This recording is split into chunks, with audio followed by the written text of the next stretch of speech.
अच्छा जी, शाम को एवरीवन, कैसे हैं आप सब? खैरियत से? चलो। अच्छा, जो आज हमने अपना कोर्स स्टार्ट करना सीखिएगा, तो उसमें जो हमने सबसे पहले जो हमने डिसाइड किया है कि हम आपको जो कॉर्पोरेट लॉ का जो टॉपिक है उसको हम इनिशियली कवर कर लेंगे।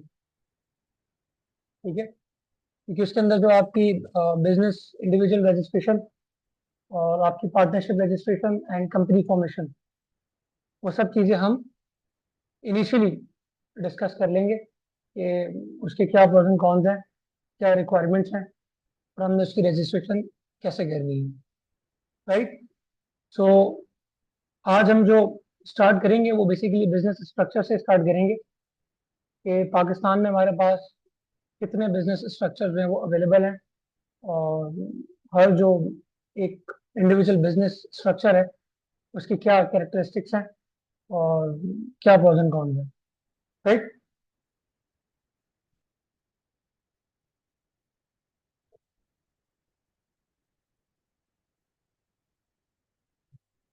अच्छा जी, आप सबको पता है कि अगर मैं नॉट जस्ट पाकिस्तान, अगर मैं दुनिया में किसी भी कंट्री की बात करूं, तो बिजनेस फॉर्म करने के लिए आपको सबसे पहले लीगल एंटिटी स्टैब्लिश करनी पड़ती है। अब वो लीगल एंटिटी, अगर मैं यूएसए की बात करूं तो वहां पर सिंगल मेंबर एलएलसीज होती हैं। यूके की बात करूं तो लिमिटेड कंपनीज हैं। और अगर मैं पाकिस्तान की बात करूं तो यहाँ पे हमारे पास there are three basic business structure. Number one is proprietorship, जैसे आप इंडिविजुअल रजिस्ट्रेशन या इंडिविजुअल बिजनेस ओनर भी कह सकते हैं, सोल प्रोप्राइटर भी कह सकते हैं। Second one is partnership. Partnership में आपको पता है कि मिनिमम टू पार्टनर्स होते हैं, और उसी पार्टनरशिप के बिजनेस के तहत आप जो बिजनेस अपना वो रन करते हैं। And third one is company. जब हम कंपनी पढ़ेंगे तो कंपनी की डिफरेंट टाइप्स हैं, क्या क्या काइंड है कंपनी की, टाइप्स क्या है, क्लासिफिकेशन क्या है, कौन सी कंपनी किसके लिए बेहतर है, किस बिजनेस के लिए बेहतर है, किन लोगों के लिए बेहतर है, वो सब हम उसमें डिस्कस करेंगे। लेकिन आज जो हम बात करेंगे वो बात करेंगे जी सोल प्रोप्राइटरशिप पे, और हम इसका प्रैक्टिकल यहाँ पे डेमोन्स्ट्रेशन देखेंगे कि हमने प्रैक्टिकली इंटीन कैसे फॉर्म करना है, और जो इसका रेलिवेंट फॉर्म है 181 फॉर्म एफबीआर में, वो कैसे हमने मॉडिफाई करना है। राइट। तो बेसिकली सोल प्रोप्राइटरशिप जो है वो एक सिंगल ओनर बिजनेस होता है। उसमें ना कोई इसका पार्टनर है, ना दूसरा कोई शेयर होल्डर है, ना कोई ओनर है। जो भी इन्वेस्टमेंट है प्रोप्राइटर की, ओनर की, वो उसकी अपनी होती है 100%। और जो भी प्रॉफिट या लॉस होगा वो टोटल जो है प्रोप्राइटर के पास ही आएगा। चाहे वो प्रॉफिट, अगर 100% प्रॉफिट है तो उन्हीं के पास जाएगा, अगर 100% लॉस है तो वो भी उसी के रिस्पॉन्सिबल है। राइट। अगर डिसीजन मेकिंग की बात की जाए तो डिसीजन मेकिंग भी इस बिजनेस स्ट्रक्चर के अंदर सिर्फ एक ही बंदे के हाथ में, जो कि बिजनेस का ओनर है। हाँ, हो सकता है वो किसी को आगे डेलीगेट कर दे कि आपने ये रिस्पॉन्सिबिलिटीज जो है ये आपने देखनी है, लेकिन जो अल्टीमेट डिसीजन होगा वो प्रोप्राइटर का होगा। लेट्स सपोज कि अगर आपने फॉर एग्जांपल अपने बिजनेस की डिफरेंट ब्रांचेस ओपन करनी है, तो उसमें जो मेन रिस्पॉन्सिबिलिटी होगी, अगर देखा जाए तो वो प्रोप्राइटर की होगी। अगर आपने फर्दर इन्वेस्टमेंट रेज करनी है अपने बिजनेस में तो वो प्रोप्राइटर ही करेगा, कोई और बंदा या किसी दूसरे शेयर होल्डर के साथ कोई काम नहीं कर सकता। ठीक है। अच्छा, तीसरी चीज, हमारे पास जैसे पार्टनरशिप में लेजिस्लेशन अवेलेबल है, पार्टनरशिप एक्ट 1932, और हमारे पास लिमिटेड लाइबिलिटी पार्टनरशिप एक्ट है 2018 का, एससीसीबी है। इसी तरीके से हमारे पास कंपनीज के लिए कंपनीज एक्ट 2017 है। अनफॉर्चुनेटली प्रोप्राइटरशिप के पास, या प्रोप्राइटरशिप जो ओनर है उनके पास कोई लेजिस्लेशन अवेलेबल नहीं है। इसका मतलब क्या हुआ कि अगर कोई भी प्रॉब्लम हो जाता है आपका बिजनेस में, तो आपके पास कोई लीगल स्टैंडिंग नहीं है कि आप अपने बिजनेस को कहीं किसी भी लीगल फॉरम पे चैलेंज कर सकें, या कोई ऐसी लेजिस्लेशन अवेलेबल नहीं है जिसमें आपके राइट्स या ड्यूटीज को डिफाइन किया हो कि इसमें प्रोप्राइटर के राइट्स ये हैं या इसकी ड्यूटीज ये हैं, और अगर फॉर एग्जाम्पल इसके साथ ये इशू हो जाता है तो इसके पास ये रेमेडी अवेलेबल है, जिससे हमें पार्टनरशिप में या कंपनीज एक्ट में ये पता लगता है कि जी मिनिमम नंबर ऑफ डायरेक्टर्स हमारे ये हैं, और डायरेक्टर्स की ये रिस्पॉन्सिबिलिटी है, डायरेक्टर्स का ये रोल होगा। और अगर उनके खिलाफ कोई एक्शन लेता है या कोई प्रॉब्लम होती है तो वो जो है उसको लीगल फॉरम पे जाके चैलेंज कर सकते हैं, और कोर्ट ऑफ लॉ में जो है वो चैलेंज किया जा सकता है, राइट। लेकिन हमारे पास प्रोप्राइटरशिप के लिए कोई भी लेजिस्लेशन जो है इस वक्त अवेलेबल नहीं है। ये जो है सबसे बड़ा ड्रॉबैक है। और इसका सबसे बड़ा मसला ये भी है कि जब किसी प्रोप्राइटरशिप जो बिजनेस ओनर है, प्रोप्राइटर है, अगर उसकी डेथ हो गई, राइट, उसका जो बिजनेस है वो ट्रांसफर नहीं होगा अपने लीगल एयर्स में। तो बिजनेस जो है वहीं पे वाइंड अप हो जाएगा। जो भी उस बिजनेस के एसेट्स होंगे, जो भी लाइबिलिटीज होंगी, वो सब जो है उनकी लीगल एयर्स में थ्रू सक्सेशन उनके लीगल एयर्स को शिफ्ट हो जाएंगी। लेकिन जो बिजनेस रन हो रहा था, जो मामला चल रहे थे, जो ऑपरेशन चल रहे थे, वो सब बंद हो जाएंगे, क्योंकि वो प्रोप्राइटरशिप पे था बिजनेस, कोई लेजिस्लेशन अवेलेबल नहीं थी, कोई सक्सेशन हमारे पास नहीं थी कि अगर ऑटोमेटिकली अगर कोई बंदा की डेथ हो जाती तो ये बिजनेस जो है वो वहां पे शिफ्ट हो जाता। जैसे इन पार्टनरशिप या इन कंपनी मैं बात करूं तो अगर किसी सीईओ की या शेयर होल्डर की डेथ हो जाती है, डायरेक्टर की डेथ हो जाती है, तो कंपनी या जो पार्टनरशिप है वो अपनी जगह स्टैंड रहता है, और वो बिजनेस जो उसी तरीके से रन किया जा सकता है जिस तरह वो बंदा अपनी जिंदगी में उसको रन कर रहा था, और उसके लीगल एयर्स जो उसको रन कर सकते हैं। लेकिन in the case of proprietorship वो इसको रन नहीं कर सकते। जो भी बिजनेस के एसेट्स होंगे थ्रू सक्सेशन उनके लीगल एयर्स में डिस्ट्रीब्यूट हो जाएंगे। हाँ, उसके बाद अगर कोई सेम नाम से वो बिजनेस रन करना चाहता है तो वो अपने नाम पे फिर उस बिजनेस को रजिस्टर करेगा, और सारी न्यू चीजें जो है उस हिसाब से उसको चलेंगी। वो बैंक अकाउंट्स अपने न्यू ओपन करवाएगा, सारी जितनी भी डिफरेंट डिपार्टमेंट्स में जिसकी रजिस्ट्रेशन थी वो सब वहां पे कैंसिल करवा के न्यू अपनी रजिस्ट्रेशन करवाएंगे। मतलब एक न्यूली बिल्कुल अब वो जो है बिजनेस जो है अपना स्टार्ट करेंगे in case of death, just because कि हमारे पास कोई लेजिस्लेशन अवेलेबल नहीं है इसको बैक करने के लिए, राइट जी। नहीं सर, ऐसा कोई लॉ ही नहीं है ना कि जो आपको बैक कर रहा हो तो वो आपको ये राइट दे कि आप इसमें नॉमिनी असाइन कर दें। आप बैंक अकाउंट के अंदर नॉमिनी असाइन कर सकते हैं, नेक्स्ट ऑफ किन कर सकते हैं, और आप बिजनेस के लिए किसको करेंगे? बिजनेस के लिए कोई लॉ है ही नहीं, कोई लेजिस्लेशन ही नहीं है, कोई कानून साजी नहीं है बेसिकली, इन शॉर्ट। ठीक है, आपके पास कोई लॉ ही नहीं है जो प्रोप्राइटर को जो है वो सेव करे, जैसे उनके राइट्स को सेव गार्ड करे, राइट जी।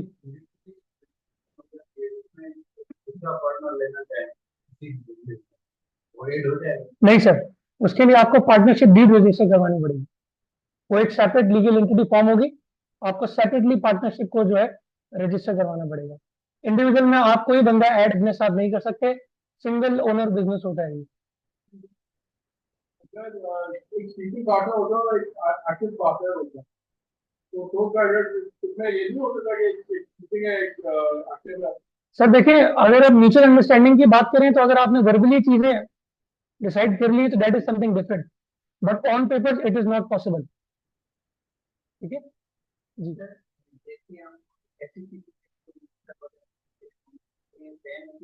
नहीं नहीं, मैं आपको अभी आपको बता रहा हूँ कैसे होगा।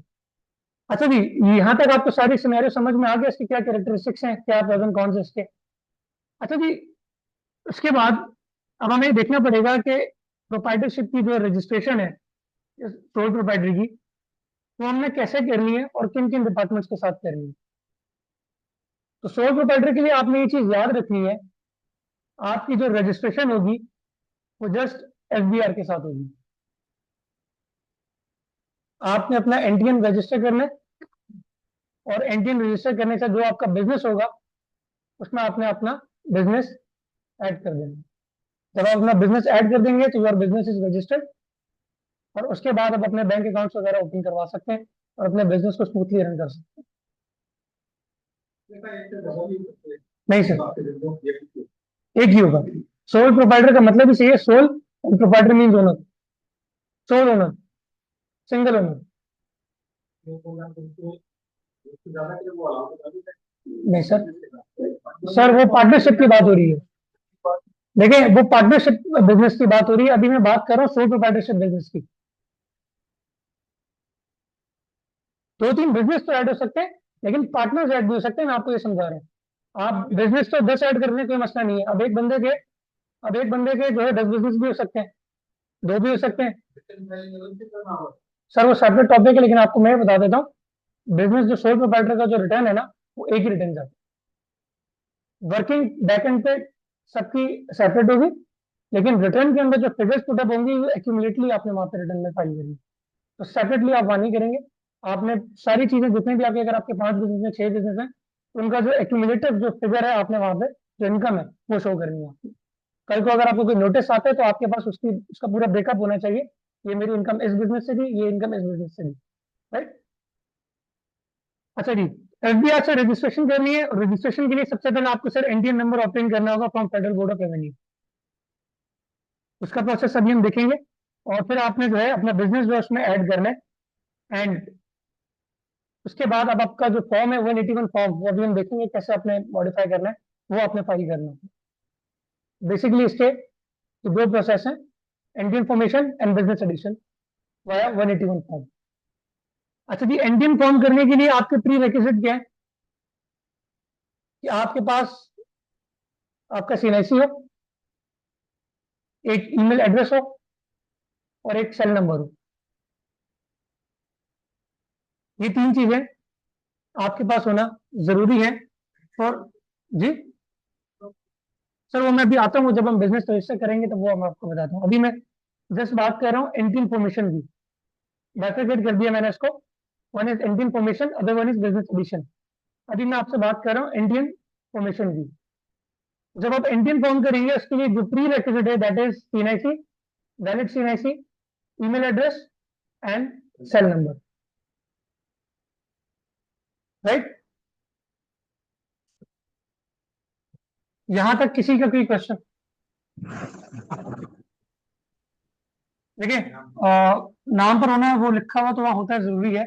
लेकिन अगर प्रैक्टिकली अगर आप उसको परफॉर्म करें तो अगर आपके नाम पर नहीं भी है तो भी वो उसको पिक कर लेंगे, इसको नहीं हो सकता है इन नियर फ्यूचर उसको जो है वो रिस्ट्रिक्शन कर दें और सिर्फ आपके जो सीएनआईसी पे जो नंबर रजिस्टर है उसी पे करें। पहले अभी चेक कर लेना उसको, क्योंकि मैंने परसों ही रिटर्न एक एनटीएन फॉर्म करवाया था, तो उसमें तो हमने अपना ही नंबर डाला, फिर क्लाइंट का चेंज कर दिया, वो हो गया था। तो परसों तक तो ये कहानी नहीं थी, हो सकता है आज हो गया। लेट्स सी, ठीक है। एक सेल के ऊपर सिर्फ एक ही सेल नंबर पे एक ही एंटीन रजिस्टर होगा। अगर आपने एक सेल नंबर यूज कर लिए एक एंटीन बनाते हुए, तो आप वो सेल नंबर किसी दूसरे एंटीन में यूज नहीं कर सकते। अगर आप यूज करेंगे तो ऑटोमेटिकली सिस्टम आपको ऑब्जेक्शन दे देगा कि ये नंबर जो ऑलरेडी यूज है। अच्छा जी, एनटीएन रजिस्टर करने के लिए आपके पास जो एफबीआर का पोर्टल है दैट इज आईरिस, iris.fbr.gov.pk।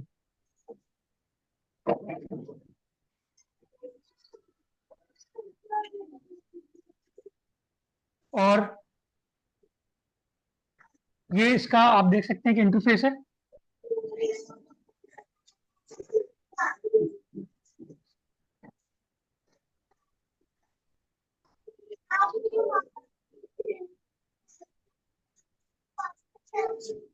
अच्छा जी, ये आपका जी इंटरफेस है आइरिस का। और जो आपने रजिस्ट्रेशन करनी है वो आपने यहाँ पर न्यू रजिस्ट्रेशन आपको नजर आ रहा है, न्यू विंडो ये ओपन होगी आपके पास। अच्छा, ये जो फॉर्म है बेसिकली ये आपको कंप्लीटली जो है फिल करना होगा। या you can, you can.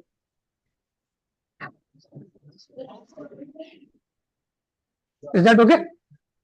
Excuse me, sir. Okay. Excuse me, sir ये इसकी जो स्लाइड आप सिर्फ चलाई हुई है, आगे वो कुछ भी नहीं शो हो रहा है जो आप बताना चाह रहे हैं जी शायद। जी जी बिल्कुल, मैं कर देता हूँ।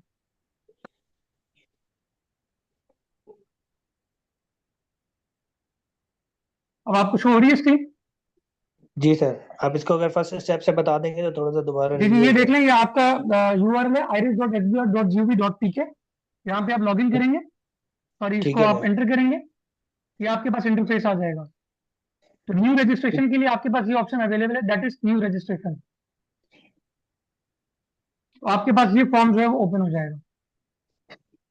अच्छा, ये फॉर्म आपने कंप्लीटली फिलअप करना है at the time of registration. तो मैं इस वक्त for the sake of understanding अपनी सारी इंफॉर्मेशन जो यहाँ पे पुट अप कर देता हूँ ताकि आपको समझ में आ जाए।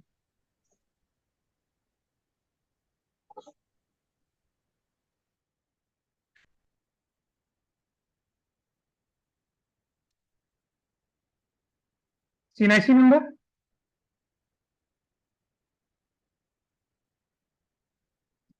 नेम, आपकी जो सिम है उसकी जो सर्विस प्रोवाइडर है, वारिद है, यूफोन है, जैज है, वो आप यहाँ पे सेलेक्ट करेंगे। एंड देन आपने अपना नंबर जो है पुट अप करना है। यहाँ पे आपने नंबर जो है वो 0321 से स्टार्ट नहीं करना है, ये जो भी कोड है आपका आपने स्टार्ट करना है 0092 से। एंड देन जो आपका नंबर आगे स्टार्ट होगा 3 से, वो आपने यहाँ पे पुट अप करना है। Is that clear? आपने दोबारा जो है ये सेल नंबर यहाँ पे कंफर्म करना है।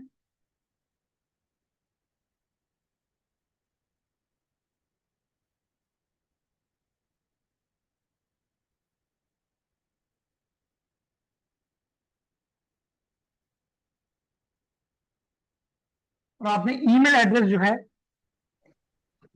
वो यहाँ पे मेंशन करना है। सर जिस तरह सेल के ऊपर आपने excuse me, sir, आपने इसके लिए कहा था कि सेल नंबर एक ही होना चाहिए एक एनटीएन के ऊपर, तो क्या ईमेल एड्रेस भी हो सकता है 2 से 3 एनटीएन के ऊपर? नहीं सर, ईमेल एड्रेस भी आपने एक ही, आपका एक ही एंटिटी में यूज हो सकता है। अच्छा, ईमेल एड्रेस भी रिपीट नहीं होगा? सर सीनाक्सी तो एक ही होगा ना, वो कैसे रजिस्टर होगा?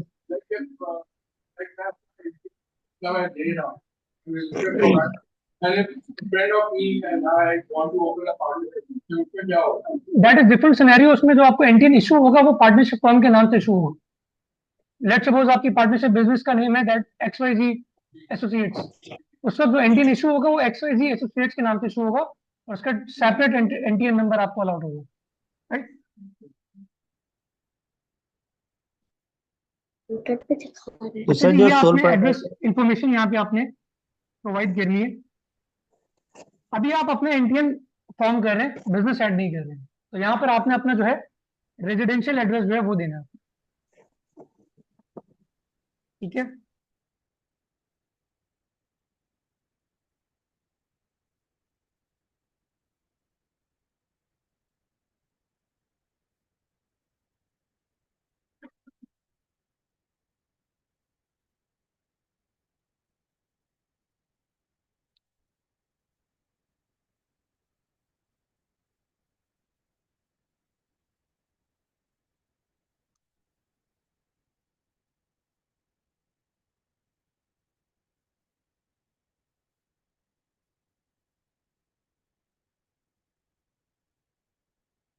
तो यहाँ से आपने जो है सिटी सेलेक्ट करनी है।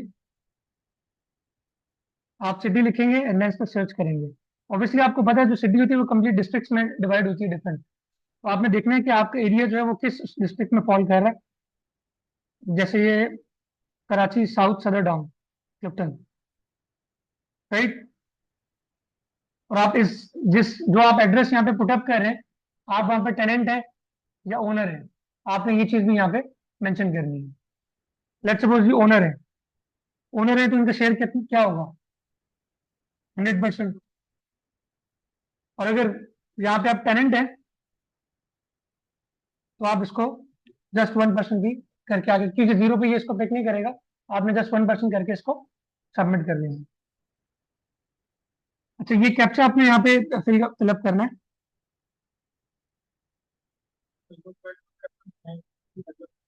जी अच्छा, मैं आपको बताता हूँ क्या करना है, बताता हूँ क्या करना है। यहाँ तक आपको सबको समझ में आ गई ये बात? अच्छा जी, ये अगर मैं इसको अभी सबमिट करता हूँ, सर एक शिमे सर, ये जो टेनेंट के हवाले से आपने 1% शेयरिंग डाली है, इसके हवाले से दोबारा बताएंगे? आपने 100% तो शेयरिंग इंडिविजुअल देखिए बेसिस अगर और आपने जिस घर पार्टी। का एड्रेस यहाँ पे मेंशन किया उसमें आप रहते हैं और आपके नाम पर घर है तो आप ओनर सेलेक्ट करके 100% शेयर कर देंगे, ठीक है। ठीक है? और अगर आप उस घर में टेनेंट हैं और आप रेंट पे कर रहे हैं तो आप यहाँ पे टेनेंट ये सेलेक्ट करेंगे option, lessee tenant franchisee, and then उसको 1% आप कर देंगे। ठीक है।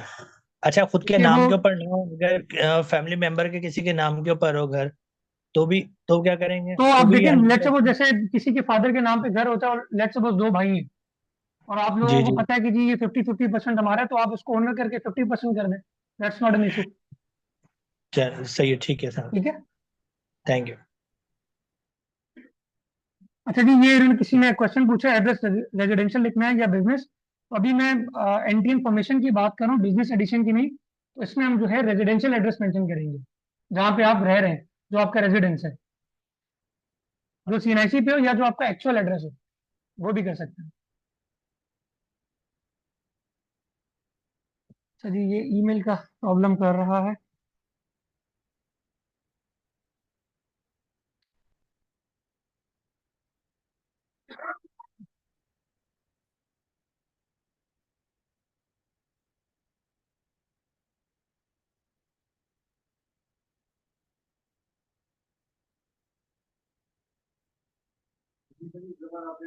ठीक, देखिए ऑप्शन यहाँ पे ऑब्जेक्शन आया जी, you are already registered.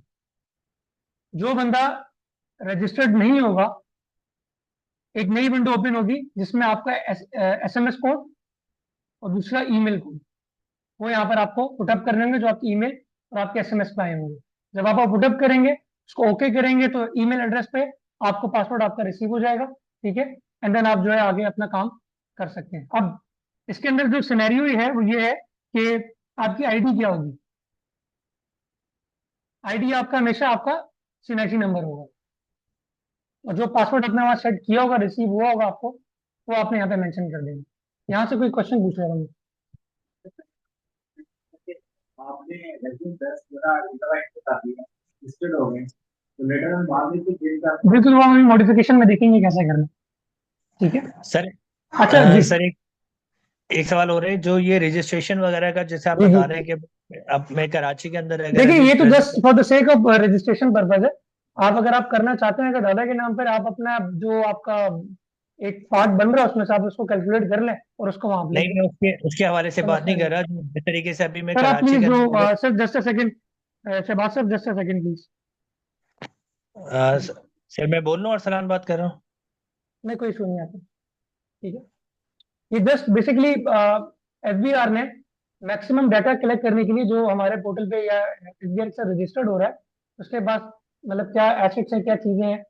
First step ये समझेंगे कि वो जो घर का जो आप रेजिडेंस एड्रेस दे रहे हैं, वो आपके नाम पर है या नहीं है, या आप टेनेंट हैं क्या है, वो इन्फॉर्मेशन वो कलेक्ट करने जा रहे हैं बेसिकली। ठीक है। तो बहुत से लोग ऐसे होते हैं कि जो बेसिकली ओनर होते हैं, प्रैक्टिकली अगर मैं आपको बात करूँ तो यहाँ पे टेनेंट शो करके 1% कर देते हैं। ऐसा कोई इसके ऊपर कोई मैं ये कह सकता हूँ कि सिग्निफिकेंट मसला नहीं है।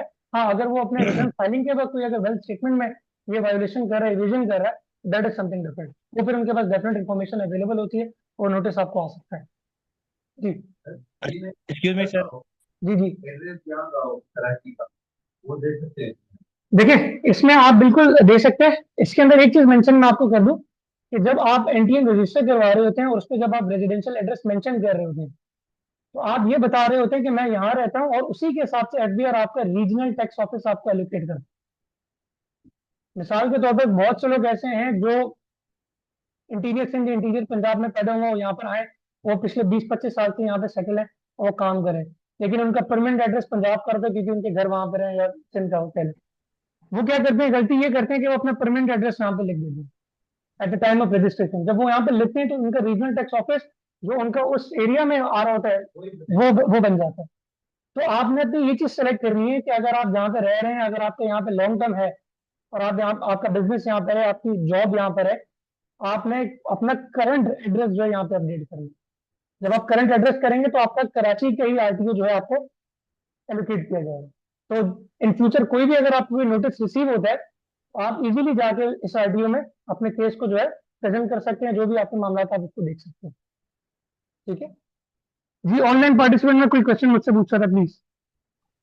जी सर, सलाम बात कर रहा हूँ। यही सवाल था मेरा, जो अभी आपने आरटीओ चेंज हो जाता है, अगर रेजिडेंशियल एड्रेस आपने अगर दूसरे सिटी का डाल दिया तो आरटीओ चेंज हो जाता है, अगर इन केस आरटीओ इसकी वजह से चेंज हो गया और मेरा रेजिडेंशियल पे करंट एड्रेस जो है वो कराची का है और मैं बाकी बैकग्राउंड मेरा उधर हैदराबाद से है, तो अभी आरटीओ हैदराबाद आ गया, तो अब काइंडली उसको किस तरीके से चेंज करेंगे? आरटीओ चेंज हो सकता है, सर पॉसिबिलिटी है इसकी? आरटीओ अगर फॉर एग्जांपल किसी ने गलती से अपना जो है किसी और जगह का एड्रेस डाल दिया किसी और सिटी का, और आरटीओ चेंज करवाना जो इस वक्त जो है honestly speaking one of the toughest task in FBR. अगर आप नॉर्मल चैनल के थ्रू जाते हैं तो ऑलमोस्ट 8 to 10 months आपके लग जाते हैं आरटीओ चेंज करवाने के लिए, क्योंकि आपके पास कोई ऑनलाइन ऑप्शन अवेलेबल नहीं है, एप्लीकेशन अवेलेबल नहीं है टू चेंज योर आरटीओ। तो आपने इस चीज़ का बड़ा ध्यान रखना है कि जब आप अपनी एनटीएम रजिस्टर करें तो आपने एड्रेस वहाँ पे पुटअप करना है जो आपका करंट रेजिडेंस एड्रेस है, जहाँ पे आप काम कर रहे हैं या जहाँ पे आपका बिजनेस है या आपका प्लानिंग है कि आपने लॉन्ग टर्म यहीं पे रहना है, तो आप वहीं बेस को करें। क्योंकि आप यहाँ से फ्लाइट लेके या ट्रैवल करके तो नहीं जा सकते वहाँ पे अपने केस को देखने के लिए, क्योंकि नोटिस तो आपको वहीं से रिसीव होगा, क्योंकि आपके जो एनटीएन है, जो आपका रजिस्ट्रेशन है, उसकी जुरिसडिक्शन वही होगी, राइट। तो अगर आपको जी चेंज थैंक यू। करवाना है फिर आपको इन पर्सन जाके एप्लीकेशन फाइल करनी पड़ेगी, और उसका एक सेपरेट प्रोसेस होता है, उसको आपको फॉलो करना पड़ेगा। ऑनलाइन आपके पास नहीं है, इसी वजह से मैं आपको कह रहा हूँ कि आप बड़े ध्यान से फोकस के साथ जो है इस चीज को एंटर करेंगे।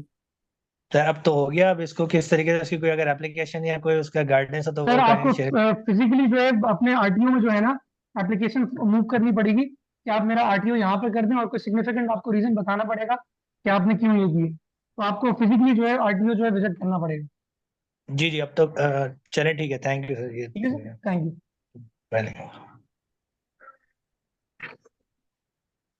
अच्छा जी, अगर पर्सन सर्विस करता है तो कहाँ फॉर्म में मेंशन किया, हम आपको बताएंगे 181 में कहाँ आपने करना है ये। ठीक है, यहाँ तक सबको ये चीज क्लियर है? चलो जी, लेट्स सपोज रजिस्ट्रेशन आपके पास पासवर्ड आ चुका है, तो आपके पास आईडी भी, अब आपने लॉग इन करना है।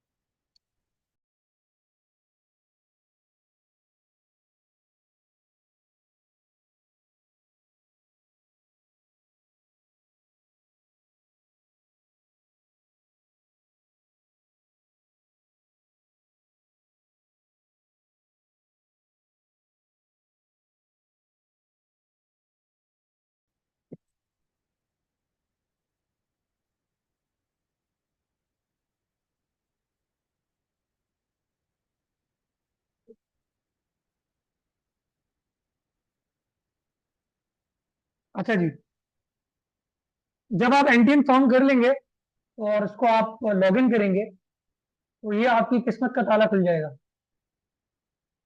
जो कि आपने जब तक आप जिंदा है आपने इसको यूज करते रहना और उस पर आपने रिटर्न फाइलिंग करती रहनी। क्योंकि हमारे यहाँ पे सबसे बड़ा मसला है कि जब तक बंदा मर नहीं जाता तब तक कैंटीन बंद नहीं होता है। तो आपने एक दफा ये बना लिया तो सोच समझ के आपने जो है एनटीएम रजिस्टर करना है, और उसके बाद जो है आपने अपने सारे जो रिटर्न फाइलिंग इसी के थ्रू आपने करनी है, राइट। बिल्कुल सर, ताजु दोस्त हैं ये। अभी आपको पता है काफी सारी चेंजेस आई हैं ताजु दोस्त स्कीम के अंदर। तो इनिशियली तो वो फेल हो चुकी थी, बट अभी दोबारा से जो है इसको रिवाइव करने के लिए डिफरेंट चेंजेस की गई है। पर जितनी भी इंफॉर्मेशन है आपके रिटर्न से, फाइलिंग से रिलेटेड, या जो भी आपकी एफबीआई से इंफॉर्मेशन है, वो सब आपको इस पोर्टल पे जो है मिलेगी।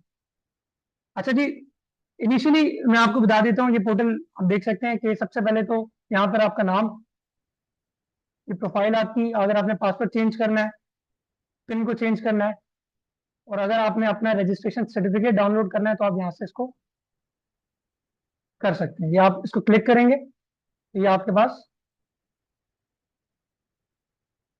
ये आपका रजिस्ट्रेशन सर्टिफिकेट, ये आपने देखा होगा विजिट प्रेमिसेस में, ये हैंग हुआ होता है और आपने ये देखा होगा, ठीक है। ये रजिस्ट्रेशन सर्टिफिकेट, तो आप इस ऑप्शन पे जाके इसको कर सकते हैं। अच्छा जी, सबसे पहला जो टैब है हमारे पास दैट इज रजिस्ट्रेशन, जहां से अभी हम जाके फॉर्म जो है अपना फाइल करेंगे 181 मॉडिफिकेशन का। तो हम देखेंगे कि हमने अपनी इंफॉर्मेशन को कैसे मॉडिफाई करना है, बिजनेस कैसे ऐड करना है, डिलीट कैसे करना है, राइट। दूसरा जो हमारे पास इस वक्त ऑप्शन है दैट इज डिक्लेरेशन। आपके जितने भी रिटर्न है, आपके सैलरी रिटर्न है, बिजनेस रिटर्न है, एनुअल रिटर्न फाइलिंग की बात कर रहा हूँ, वो सब इसी ऑप्शन के थ्रू आप जाके इन्हीं फॉर्म्स में आप उसको नेविगेट करेंगे और उसको सिलेक्ट करके फाइल करेंगे। अच्छा, ये जो है अभी फिलहाल एसेट डिक्लेरेशन, इसको छोड़ दें, ये रेलेवेंट है। अच्छा, कुछ रेक्टिफिकेशन अगर आपने करनी है, आपने कोई रिटर्न में आपसे कोई मिस्टेक हो गई है और आपने उसको रेक्टिफाई करना है, आपने उसको देख लिया कि जी ये मेरी मिस्टेक है, तो आपने यहाँ उसको एप्लीकेशन जो है वो मिस्टेक के लिए भी फाइल कर सकते हैं। जी जी, सबमिशन के बाद, आफ्टर सबमिशन आपने सबमिट कर दिया रिटर्न, और जब आपने देखा कि मेरे से तो ये गलती हो गई, एड्रेस गलत है, या ये प्रॉपर्टी मैंने डिक्लेयर नहीं की, या मुझसे कुछ इन्फॉर्मेशन भी जो है वो गलती से मैं बता नहीं सका, ठीक है, तो आप उसके लिए यहाँ पे एप्लीकेशन जो है फाइल कर सकते हैं। नहीं सर, वो मैं आपको बताऊंगा जब हम ये प्रॉपर टॉपिक पढ़ेंगे ना, इसका रिटर्न फाइलिंग का। कि जस्ट अभी आपको ओवरव्यू दे रहा हूँ कि आपके पास क्या क्या ऑप्शन अवेलेबल है। जी नहीं नहीं, उसका इसका मसला नहीं, वो बेसिकली रिटर्न रिवीजन का पीरियड होता है। मिस्टेक अगर आपको नजर आ गई तो आप किसी भी टाइम पे आप उसको कर सकते हैं, मसला नहीं। अच्छा, ये जो अपील्स आपको पता है, अगर आपके खिलाफ कोई अगेंस्ट नोटिस आपको रिसीव हो गया, ऑर्डर हो गया आपको, तो आप उसके अगेंस्ट अपील में भी जा सकते हो। अपील का ये आपके पास टाइम होता है, राइट। रिफंड का आपके पास ये है, और ये basically DNFBP designated non financial business professionals हैं, जैसे कि आपके डॉक्टर्स हैं, चार्टर्ड अकाउंटेंट्स हैं, गोल्ड स्मिथ हैं, रियल स्टेट सेक्टर है, उनको डॉक्यूमेंटेड करने के लिए बेसिकली एक डिफरेंट टैब ऐड किया गया था, एक डिफरेंट एक समझ ले विंग बनाया गया था जो इस चीज को जो केटर करे, ताकि हमारी जो टैक्स कलेक्शन है वो इंक्रीज की जा सके और इकोनॉमी को डॉक्यूमेंटेड किया जा सके। तो ये काफी पहले हुआ था। तो जो रियल स्टेट सेक्टर से हजरात हैं तो उनके लिए ये रजिस्ट्रेशन यहाँ पे मैंडेटरी होती है, डीएनएफबीपी। जी जी बिल्कुल कर दें, नहीं बैंक्स बिल्कुल, अगर आप अकाउंट ओपन करवाने के लिए जाएंगे कंपनी का, वो बोलते हैं कि आप डीएनएफबीपी से इसकी रजिस्ट्रेशन करवा के लें। उन्होंने कुछ ऑर्गेनाइजेशन को जो है बाउंड किया हुआ, फिर आपको मजबूरन जो है यहाँ पे करवाना ही पड़ेगा। आपको पता है कि कंपनीज जो है विदहोल्डिंग स्टेटमेंट फाइल करती है, प्राइवेट लिमिटेड कंपनीज या जो विदहोल्डिंग एजेंट्स हैं, उसके लिए ये टैब यूज होता है। वो कैसे करना है वो हम सब देखेंगे। और एडवांस टैक्स भी आपको पता है, क्वार्टरली एडवांस टैक्स कंपनीज जो है पे करती हैं, उसकी भी फाइलिंग जो है वो यहाँ पर आपने जाके करनी, कैसे करनी है, ठीक है। अच्छा जी, ये पेमेंट का टैब है। इसमें अगर आपने कोई गलती से एक चालान जनरेट किया और उस चालान को जनरेट करते वक्त आपने कोई मिस्टेक कर दी है, लेट्स सपोज आपने कोई टैक्स ईयर गलत मेंशन कर दिया है, तो आपके पास ये ऑप्शन अवेलेबल है कि आप इस सीपीआर करेक्शन की यहाँ से एप्लीकेशन जो है फाइल कर सकते हैं, और अपने जो आपका जो पेमेंट वहां पे रिकॉर्ड हो गई है गलत टैक्स ईयर के अंदर, तो आप उसको जो है इसको यहाँ से रेक्टिफाई करवा सकते हैं, ठीक है। ये अगर सबमिट हो गया उसके बाद भी या उससे पहले के काम है? आपने चालान बना लिया, आपने चालान पे करवा दिया, पे हो गया, फिर सीपीआर आपके पास आ गया, आपने सीपीआर में देखा ये तो गलत टैक्स ईयर है, ठीक है, तो फिर आप यहाँ पे एप्लीकेशन फिल अप करेंगे, ठीक है।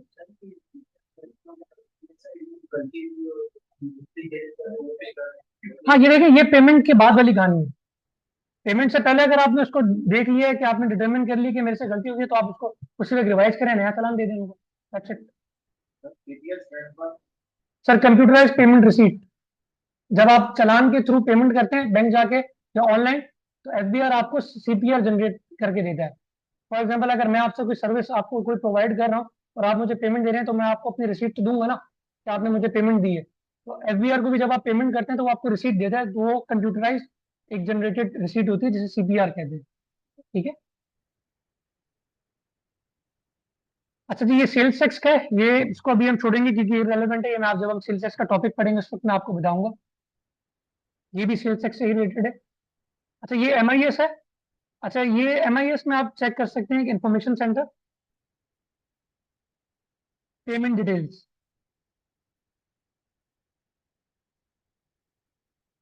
ये टैब बेसिकली क्यों दिया गया है?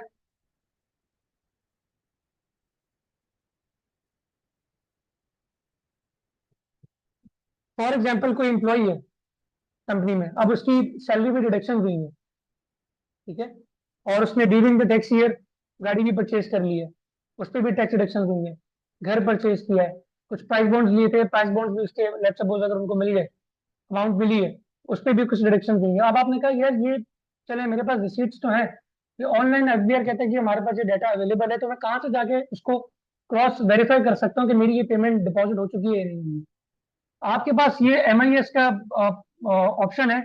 पेमेंट डिटेल्स में आप जाएंगे, आप यहाँ पे रेलिवेंट टैक्स ईयर, जिस टैक्स ईयर का आप देखना चाह रहे हैं, जैसे कि मैंने यहाँ पे 1 जुलाई 2023 से लेके 30 जून 2024 तक का जो है, मैं अपने 12 मंथ्स का जो पीरियड है 2024 का, वो चेक करना चाह रहा हूँ कि मेरी क्या डिडक्शन हुई है। तो मैं इसको चेक कर सकता हूँ।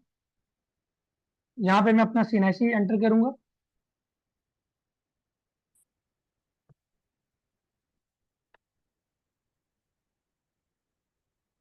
और मैं इसको सर्च कर दूंगा। ये मेरे पास यहाँ पर लिस्ट ऑफ जो टैक्स डिडक्ट हो चुके हैं मेरे पास एट सोर्स, उसकी लिस्ट मेरे पास आ जाएगी। इस लिस्ट को आप एक्सेल में डाउनलोड भी कर सकते हैं।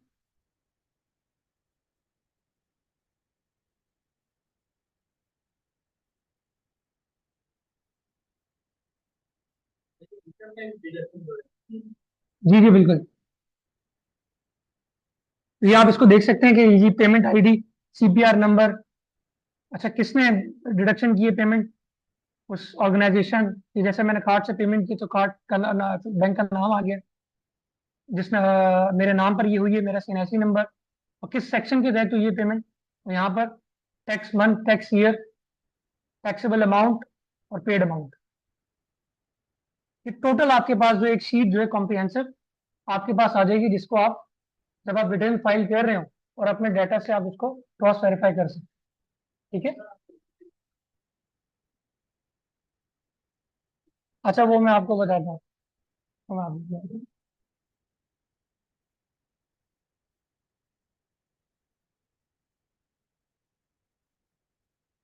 सर हम शॉपिंग कर रहे होते हैं पॉइंट ऑफ सेल वो भी देखिए पॉइंट ऑफ सेल में तो आपका जो सेल्स टैक्स डिडक्शन होती है ना, यहाँ पर इनकम टैक्स की डिडक्शन की बात हो रही है। अगर आप सेल्स टैक्स रजिस्टर्ड हैं तो फिर आप उसका इनपुट क्लेम कर सकते हैं, वो एक सेपरेट सिनेरियो है कि आपने कैसे उसको करना है। जो भी इनकम टैक्स डिडक्शन होंगी वो यहाँ पे आपको नजर आ रही होंगी, ये इनकम क्यों इनकम टैक्स से रिलेटेड जो। ठीक है, है कंपनी जो जी जी वो भी सब यहाँ पर, अगर कंपनी का ये अगर हम लॉग इन करते हैं तो यहाँ पे जो डिडक्शन कंपनी की हुई है वो यहाँ पर शो हो रही होती है। ये टैब सब, ये जो पोर्टल है ये सबके लिए सेम है, चाहे वो इंडिविजुअल हो, पार्टनरशिप हो, कंपनी हो, सबके लिए सेम है। आप यहाँ से भी देख सकते हैं, और आप जो है अब अपने पोर्टल, अभी आपको मैं बताता हूँ CPR कैसे चेक कर दे, आप वहां से भी जाके चेक कर सकते हैं। जी ठीक है। अच्छा आप ये कह रहे थे कि मैंने यहाँ पे CNIC नंबर मेंशन किया है। देखिए बेसिकली मैं टैक्स एडवाइजर हूँ, तो मेरे पोर्टल में मेरे पास काफी सारे क्लाइंट्स ऐड है। ठीक है, जिसकी वजह से वो मुझसे रिक्वायर करता है कि आप किसके लिए सर्च करना चाह रहे हैं, तो फिर मुझे वो CNIC नंबर वहाँ पे मेंशन करना पड़ता है। अदरवाइज आपके केस में जैसे अगर आप सिंगल हैं, आप अगर आपका कोई क्लाइंट इसमें ऐड नहीं है तो वो आपसे यहाँ रिक्वायर नहीं करेगा, बाय डिफॉल्ट आपका CNIC नंबर यहाँ पे लिखा हुआ होगा। आपने जस्ट यहाँ पे टैक्स ईयर को, अपने पीरियड जो है मेंशन करना है और सर्च कर देना, तो आपके पास ये सारे सिनेरियोज आ जाएंगे। ठीक है कंपनी अपने एम्प्लॉय को ऐड कर सकती है जी, कंपनी जो अपने एम्प्लॉय है का इनकम टैक्स डिडक्ट करती है तो नहीं नहीं उसमें एडिशन का कोई इसका लेना देना नहीं है, वो दैट इज समथिंग डिफरेंट। जी मान लीजिए हम वगैरह दो टैक्स डिडक्ट होते हैं भी यहाँ पे मेंशन होता है। देखिए वैसे तो आना चाहिए लेकिन ये आता नहीं है, लेकिन उसका हल ये है कि आप उसकी जो रेलिवेंट आपका टेलीकम्युनिकेशन है उसकी एप्लीकेशन डाउनलोड कर लें प्ले स्टोर से, वहाँ पे साइन अप करें, वहाँ पे ऑप्शन साइड पे आपको आ रहा होगा टैक्स सर्टिफिकेट का, पीरियड मेंशन करें, वो विद इन 5 मिनट्स आपकी ईमेल पर आपको रिसीव हो जाएगा, तो वहां से आपके पास। यहाँ पर जो है आप जब रिटर्न फाइल करेंगे तो उसमें मैं आपको बताऊंगा आपने कहाँ पे उसको शो करना है, वहां पे आप कर सकते हैं। लेकिन यहाँ पे जो अब तक टेली कम्युनिकेशन वाला जो है डिडक्शन यहाँ पे शो नहीं होती है। ठीक है,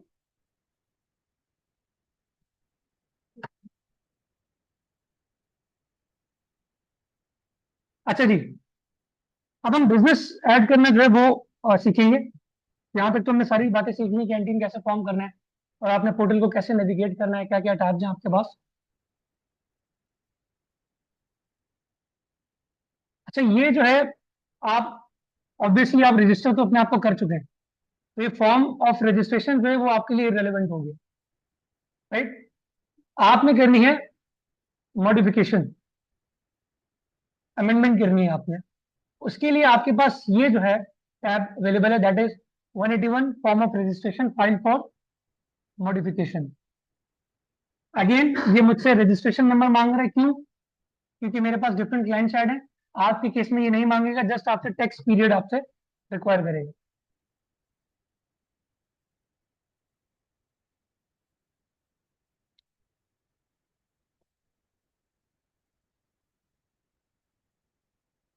टैक्स पीरियड हमारा भी क्या चल रहा है इस वक्त?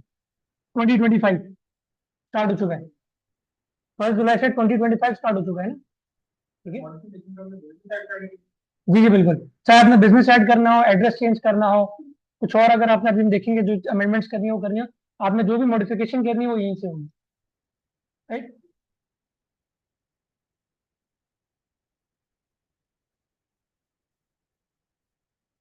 अच्छा जी, ये हमने कंटिन्यू किया, ये आपका एक डिफॉल्ट पेज है जिसपे आप जो है सारी इंफॉर्मेशन आप देख सकते हैं। ये जो नादरा से जो आपकी इंफॉर्मेशन होती है यहाँ पर मेंशन हो जाती है, जो आपके सीएनआईसी पे नादरा पे अपडेटेड है चीजें, वो सब यहाँ पर मेंशन होती है। अगर आप अपना सेल नंबर और ईमेल एड्रेस चेंज करना चाहते हैं तो आप यहाँ से इसको चेंज कर सकते हैं। अब यहाँ से इसको एडिट करेंगे, नया नंबर लिखेंगे, नई ईमेल लिखेंगे, उसको कंफर्म करेंगे, सबमिट करेंगे तो नीचे 2 कोड्स के ऑप्शन आ जाएंगे आपके पास। आप वो कोड वहाँ पे इनपुट करेंगे तो यह आपका जो है ईमेल एड्रेस और नंबर है वो अपडेट हो जाएगा। फर्स्ट अमेंडमेंट क्या है, मॉडिफिकेशन। अगर आपने नंबर या ईमेल एड्रेस चेंज करना है तो आप यहाँ पे फर्स्ट ही टैब में अपना ईमेल एड्रेस और नंबर को चेंज कर सकते हैं, राइट। दूसरा सिनेरियो जो है, ये आप देख लें, मेरा रेजिडेंशियल एड्रेस यहाँ पर मेंशन है। अब इस रेजिडेंशियल एड्रेस को अगर मैं चेंज करना चाह रहा हूँ तो मैं रेजिडेंशियल एड्रेस जो है, नया जो एड्रेस है वो ऐड करूंगा। ये आपके पास एडिशन का ऑप्शन अवेलेबल है।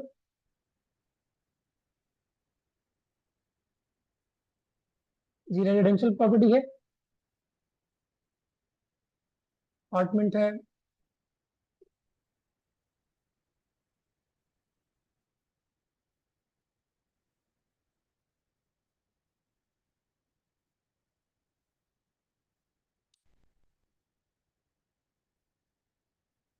अगेन वही सिटी आपने सेलेक्ट करनी है।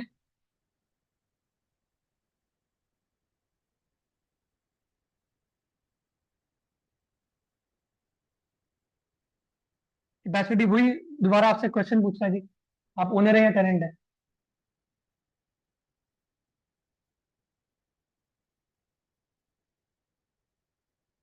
ये आपके पास रेजिडेंशियल प्रॉपर्टी आ गई। दोनों आ जाएंगे। देखें दोनों आ गई हैं। अब आपने क्या करना है, आप चाह रहे हैं कि मेरे एनटीएम पे जब मैं इसको प्रिंट करूं तो डाउनलोड करूं तो मेरा ये करंट एड्रेस जो है आना चाहिए, तो आप इसको चेक कर देंगे। देखिए यहाँ पे डिलीट का ऑप्शन है नहीं, ठीक है। ये वाला मैं कर सकता हूँ क्योंकि अभी मैंने एप्लीकेशन सबमिट नहीं की है। वो एक इसका जो एड्रेस डिलीशन का जो है ना, वो एक डिफरेंट ऑप्शन है, तो जब हम एप्लीकेशन को यहाँ से बंद करेंगे तब मैं आपको बताऊंगा कैसे करना। नहीं होगा, आरटीओ चेंज नहीं होगा, ये मैं आपको बता दूं। आरटीओ उसी में रहेगा जो फर्स्ट एड्रेस था आपका।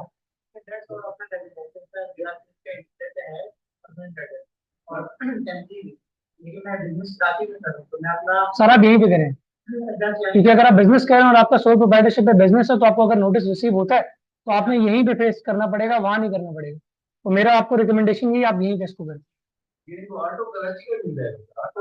नहीं सर, ऑटो नहीं होगा, फर्स्ट टाइम होगा ऑटो, फर्स्ट टाइम होगा। सेकंड टाइम जब मैंने ये एड्रेस चेंज किया, लेट्स सपोज मैं यहाँ पे इस्लामाबाद कर देता तो मेरे एनटीएन पे आरटीओ इस्लामाबाद नहीं आएगा, वो कराची ही रहेगा। उसके लिए मुझे सेपरेटली जो है एफबीआर के ऑफिस जाना पड़ेगा और उनको एप्लीकेशन मूव करनी पड़ेगी। जो भी आरटीओ लिखेंगे एड्रेस जो लिखेंगे, हाँ, उससे जो रेलिवेंट जुरिसडिक्शन में आरटीओ होगा वही आपको मिलेगा। जी बिल्कुल, ऑटो आ जाएगा। सर फिजिकल जाने के बाद आपको थोड़े से चक्कर लगाने पड़ते हैं और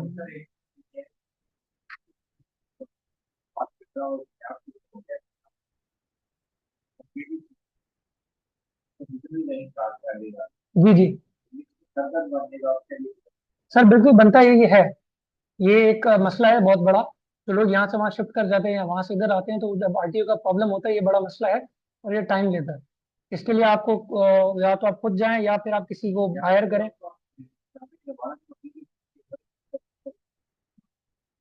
नहीं नहीं, देखें, अब मसला ये ना, अब किसी की जो कंपनी है वो रजिस्टर्ड होती है कराची में, प्राइवेट लिमिटेड कंपनी की बात कर रहे हैं, और बाद में जो है वो कंपनी जो है वो कहते हैं जी हम तो यहाँ पे अब नहीं रह रहे, हम लाहौर मूव कर रहे हैं। वो पूरी कंपनी उठा के जो है वहाँ ले जाते हैं। सही है। एससीसीपी में जब आप एड्रेस चेंज करते हैं तो वो आपका कंपनी रजिस्ट्रेशन ऑफिस तो ऑटोमेटिकली चेंज कर देगा, लेकिन एफबीआर में आपका कराची ही रहता है। उसके लिए आपको दोबारा एफबीआर जाना है, एप्लीकेशन मूव करनी है, और वहां पर आपने सारी चीजें अपनी मूव करवानी कि मैं। but you are unable to get to the pay. तो उसका क्या है क्या? Then you have sir can you please repeat the question, क्या आपने चेंज करना है? the telephone. If you are unable to get log into the portal okay, और आपको अपना चेंज करना है, so then you have to go to. देखिए, if you are already registered with FBR then you have the option to forget the login ID password. login ID password कर दिया ना. In case the person does not have this number with him. For that reason you have to visit the RTO, relevant RTO. Sir वो अभी मैं आपको बताता हूँ कहाँ से पता लगेगा। ठीक है, पहले हम जरा इस एप्लीकेशन को फिल सबमिट कर लें, देन उसके बाद मैं आपको बताता हूँ। ठीक है, यहाँ तक ये सिनेरियो सब कुछ समझ में आ गया? अच्छा जी, अब थर्ड अमेंडमेंट क्या हो सकती है पॉसिबल, कि आपको कोई बिजनेस है, वो बिजनेस ऐड करना है। अच्छा, उस बिजनेस के लिए सबसे पहले आपने क्या करना, आपके पास ऑलरेडी ऑब्वियसली एड्रेस होगा, आपने यहाँ पर आके दोबारा एक बिजनेस के लिए एक एड्रेस जो है ऐड करना है। That will be obviously a commercial property. Let's suppose it's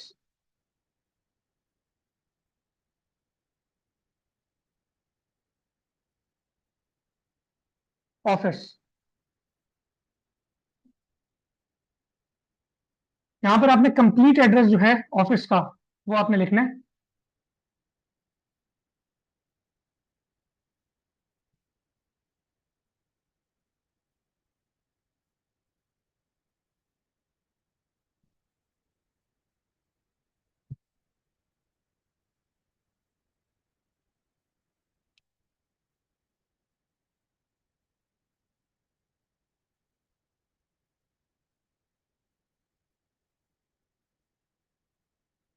ji let's suppose tenant है जी 1%, राइट। यहाँ पर आपको चेक करने की जरूरत नहीं है।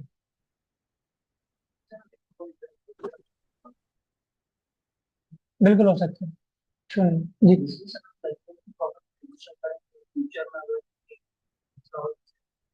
सर अगर आप रेजिडेंशियल पे करेंगे तो बैंक अकाउंट ओपनिंग में आपको प्रॉब्लम आएंगे काफी, बैंक वाले आपका अकाउंट ओपन नहीं करेंगे। उसके लिए आपका ऑफिस प्रेमिसेस होना जरूरी है, वहां पर आपका लेटर भी रिसीव होगा, हो सकता है समटाइम्स विजिट भी हो जाता है बैंक की तरफ से। बिल्कुल, पिक्चर्स भी होती है, मैंने कहा विजिट भी हो जाता है समटाइम। ठीक है, लेकिन बहुत से लोग ऐसे हैं, जैसे लेट्स सपोज वो आपको पता है आजकल फ्लैट्स में, अपार्टमेंट्स में भी ऑफिस ओपन है, तो उन्होंने जो है वहां पे अगर कोई ऑफिस अपना लिया तो वो बाहर बोर्ड लगा देते हैं अपने फ्लैट के बाहर, और उसको दे देंगे कि हम यहाँ पे कर रहे हैं, उस सिनेरियो में भी अकाउंट आपका ओपन हो जाता है। ठीक है,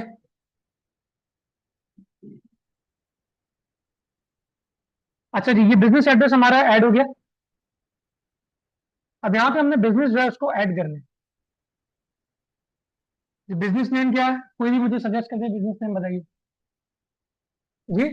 अल हयात एंटरप्राइज, चलिए।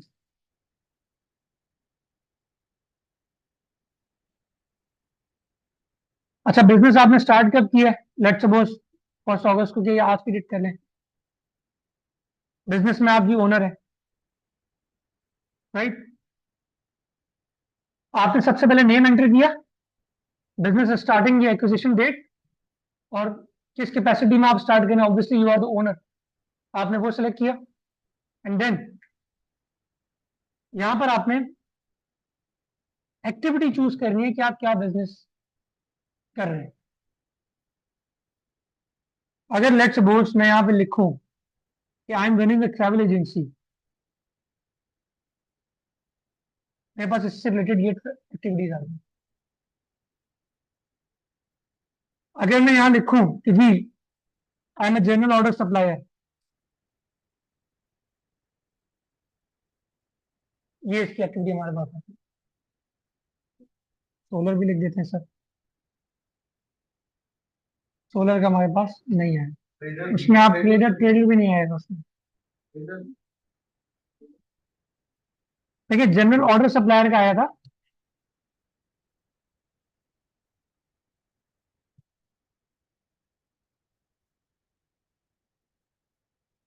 देखिए जी रिन्यूएबल एनर्जी इक्विपमेंट आपके लिए लास्ट वाला हो सकता है, that is wholesale of renewable energy equipment, right. देखिए इसमें होलसेलर वाला ये आपके पास आ गया, ये देखिए मैन्युफैक्चरर के लिए आ गया। अगर आप मैन्युफैक्चरर हैं खुद तो आप ये सेलेक्ट करेंगे, अगर आप रिटेलर हैं तो आप ये करेंगे, अगर आप होलसेलर हैं तो आप ये इस पे करेंगे। सॉरी बिल्डर, यहाँ पे रियल स्टेट लिख देते हैं हम, ये देखें जी।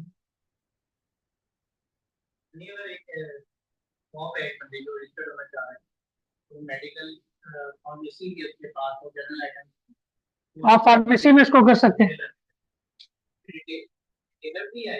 मैं भी आपको बताऊंगा। देखिए वो आप उसको जो है ना, आप उसको रिटेलर में ही काउंट करेंगे अगर वो एंड कंज्यूमर को सप्लाई कर रहा है, ठीक है। रिटेल का ये कॉन्सेप्ट है ना कि रिटेलर वही बंदा है जो एंड कंज्यूमर को सप्लाई कर रहा है, तो आपने वो चीज डिटरमिन करनी है कि आप एंड कंज्यूमर को सप्लाई कर रहे हैं। अगर आप कर रहे हैं तो obviously you are the retailer, अगर आप B2B काम लेके चल रहे हैं तो you must be a distributor या होलसेलर। तो आप उसको जो है कोई मसला नहीं, आप उसको होलसेलर पे फिर करेंगे, होलसेलर पे कर देंगे, ठीक है, इशू नहीं है। देखिए इसमें हो सकता है कि कुछ आपकी एक्टिविटी ऐसी हो जो इसमें ना हो, तो आप उसको अदर एक्टिविटीज भी कर सकते हैं, जैसे मैं यहाँ पे आपको लिख देता हूँ, अदर कर देते हैं। अब अदर में आपके पास काफी सारी जो है, ये देखें, ये भी आपको बता देते हैं।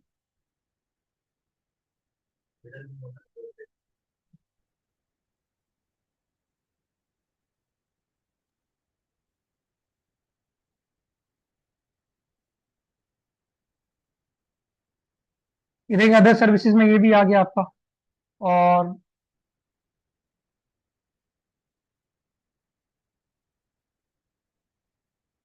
यहाँ से आप इसको कंप्लीटली जो है देख सकते हैं। इसमें देखिए कोरियर सर्विसेज भी इंक्लूड होगी, क्लिनिक्स भी हैं, टेलीकम्युनिकेशन भी हैं।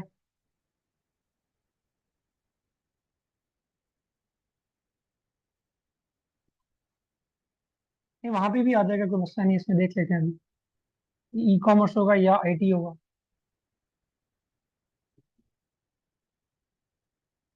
इंफॉर्मेशन टेक्नोलॉजी, जी मैं भी आपको बता दूं, ये देख लें IT का आपके पास आ गई।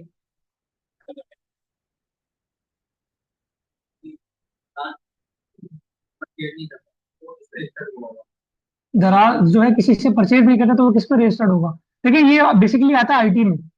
अब IT के अंदर डिफरेंट एक्टिविटीज हैं, ई कॉमर्स भी उसी का ही पार्ट है, ठीक है। यहाँ पे सेपरेटली जो है ना मेंशन नहीं है ई कॉमर्स का, ठीक है।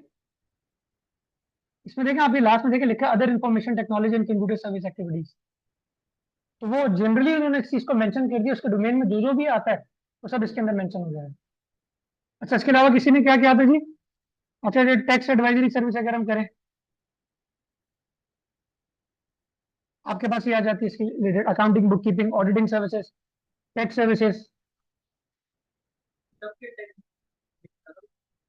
नहीं वो एक देखें ये एक्टिविटी है आपकी, बाकी अगर जो ऑर्डिनेंस में हमारे पास जब हम पढ़ेंगे कि किस पे क्या टैक्स है, ठीक है। एक होता है जनरल टैक्स जो बिजनेस के स्लैब्स हैं या सैलरी के स्लैब्स हैं, दैट इज समथिंग डिफरेंट। एक होता है GST, GST कुछ के लिए डिफरेंट है, कुछ के लिए सेपरेट है, कुछ के लिए स्टैंडर्ड रेट पे तो वो डिफरेंट है। लेकिन जो इनकम टैक्स ऑर्डिनेंस है जो कि आपका डायरेक्ट टैक्स है वो ऑलमोस्ट एक ही है, ठीक है, सबके लिए।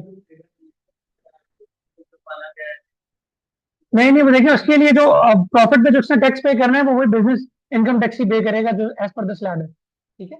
लेकिन हो सकता है GST के लिए जो है ना वो थोड़ा सा डिफरेंस हो जाएगा। रिटेलर के लिए क्या मेंशन कर रहे हैं? सर रिटेलर अभी हमने देखा था ना, दोबारा देख लेते हैं, इसमें आ नहीं रहा ये। अब देखिए आपको एक्टिविटी की ना थोड़ा सा स्पेसिफाई करना पड़ेगा। चलेगी आपके क्या जो देखें, ये इसमें काफी सारी जो है चीजें आपके पास आ रही हैं।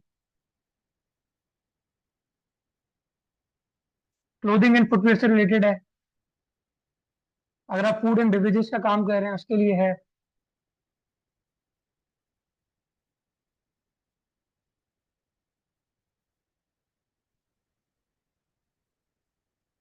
ये आप कंप्लीटली जो है इसको यहाँ से आसानी से सर्च कर सकते हैं।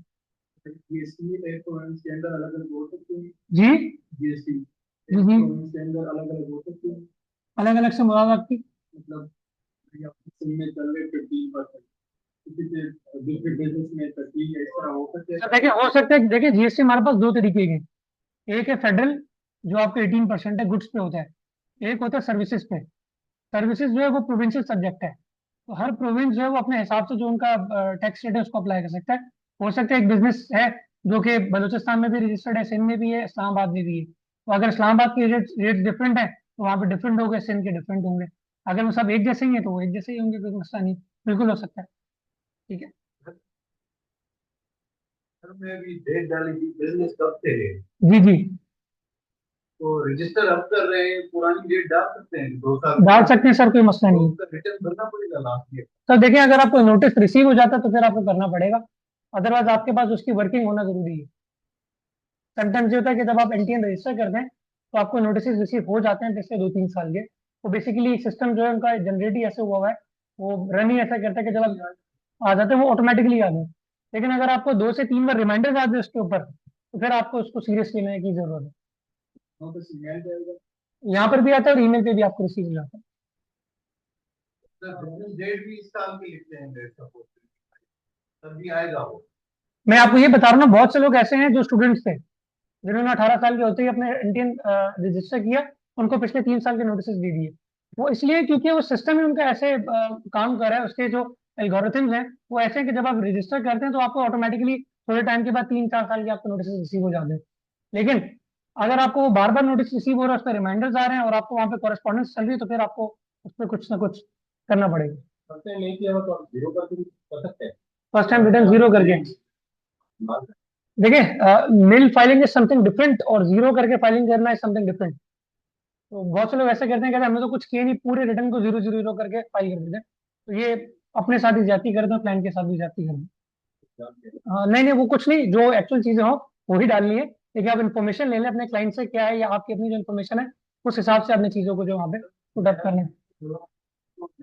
लास्ट ईयर का भरना पड़ेगा नोटिस बंद। देखिए sir, as per the ordinance ये बाउंड नहीं किया हुआ कि आप अगर आपने आज किया तो आपने पिछले साल का भरना ही भरना। लेकिन अगर आपने लेट्स सपोज 10 साल काम किया और आज आप 11वें साल आके जो है अपना एनटीएन रजिस्टर कर रहे हैं और अपनी इनकम सारी शो कर रहे हैं, तो चांसेस हैं कि आपको नोटिस रिसीव हो सकते हैं कि आप अपने पिछले रिटर्न भी फाइल करें और हमें बताएं कि आपने पिछले 10 साल का क्या काम किया। ठीक है। मैं 2007 में पिछले वाक़या किया है और मैं तकरीबन 13 साल से रिटर्न ही किया जी जी और लास्ट रिटर्न में 2020 में किया। मुझे 13 साल की मदद किया है। नहीं आएगी सर, मुबारक हो सर आपको, फिर बहुत मिठाई बांटे सर आप। बिल्कुल देखिए, हाँ नहीं वो तो आपने 2023 का फाइल कर दिया, नहीं कर दे फिर तो आपका बंद कर देंगे सर। नहीं लग रही है सर, काफी लोगों का हो गया, कर दें आप, जितना जल्दी हो सकता है कर दें, भले जो भी करें लेकिन कर दें आप, फाइलिंग कर दें। जी सर।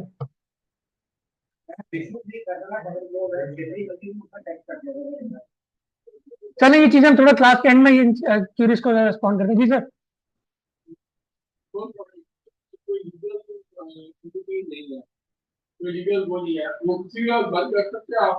जी सर, बिजनेस आप डिलीट कर सकते हैं, और आपने कैसे डिलीट करना है, क्या चीजें करनी है, सब अभी मैं आपको एप्लीकेशन एक फॉरवर्ड करते हैं, आप सबमिट करते हैं यहाँ पे, तो आपने बताना होता है कि मेरा बिजनेस जो है हमने डिलीट कर दी, खत्म हो गया हमारा बिजनेस। ठीक है, क्योंकि जब आप बिजनेस खत्म करते हैं तो ऑब्वियसली उसके अंदर एसेट्स और लाइबिलिटीज भी होती हैं। जब आप एसेट्स को डिस्पोज ऑफ करते हैं तो फिर बहुत बड़ा क्वेश्चन है कि एसेट्स कहाँ गए, किसके पास गए, क्या किया आपने, लाइबिलिटीज का क्या किया, तो इनकम एक्रू हो रही थी उस पर या नहीं हो रही थी, वो सारी चीजें उस सबको देखना पड़ता है ये, उसके बाद ही फिर आप बिजनेस को एप्लीकेशन मूव कर दें।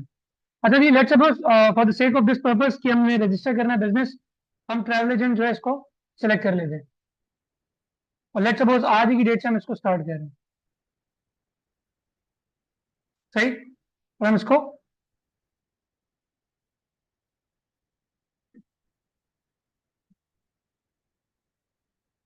अच्छा जी, ये सॉरी मैं भूल गया, ये प्रिंसिपल एक्टिविटी पे आपने इसको जो है चेक करना है, राइट।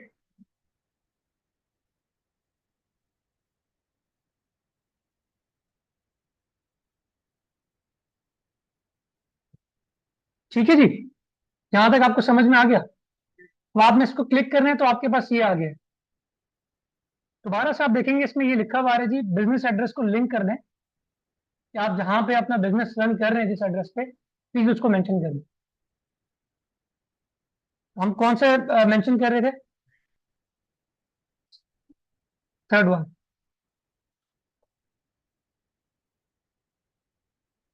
जब मैंने इसको यहाँ सेलेक्ट किया तो मेरे पास ये मेरा एड्रेस भी आ गया, राइट। तो आपको थोड़ी लॉजिक समझ में आ गई कि मैंने यहाँ पे प्रॉपर्टी में इसको चेक क्यों नहीं किया, क्योंकि ऑटोमेटिकली हमने बिजनेस के टैब में वहां पे जाके इसको लिंक करना था अगेंस्ट आर बिजनेस, राइट। एक बिजनेस में हमारे जी जी, आप कर सकते हैं, मसला नहीं है।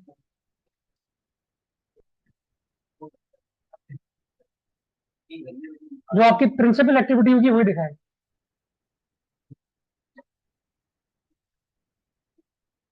नहीं नहीं, आप इसी में जाके अपनी एक्टिविटी को जो है ना आप ऐड कर लेंगे। अब लेट सपोज जो है मैं यहाँ पे कहता हूँ जी, सेकंड एक्टिविटी है जी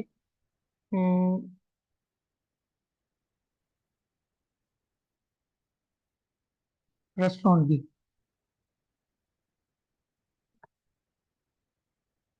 ठीक है, ये प्रिंसिपल एक्टिविटी नहीं है मेरी, ये भी ऐड हो जाएगी। ठीक है,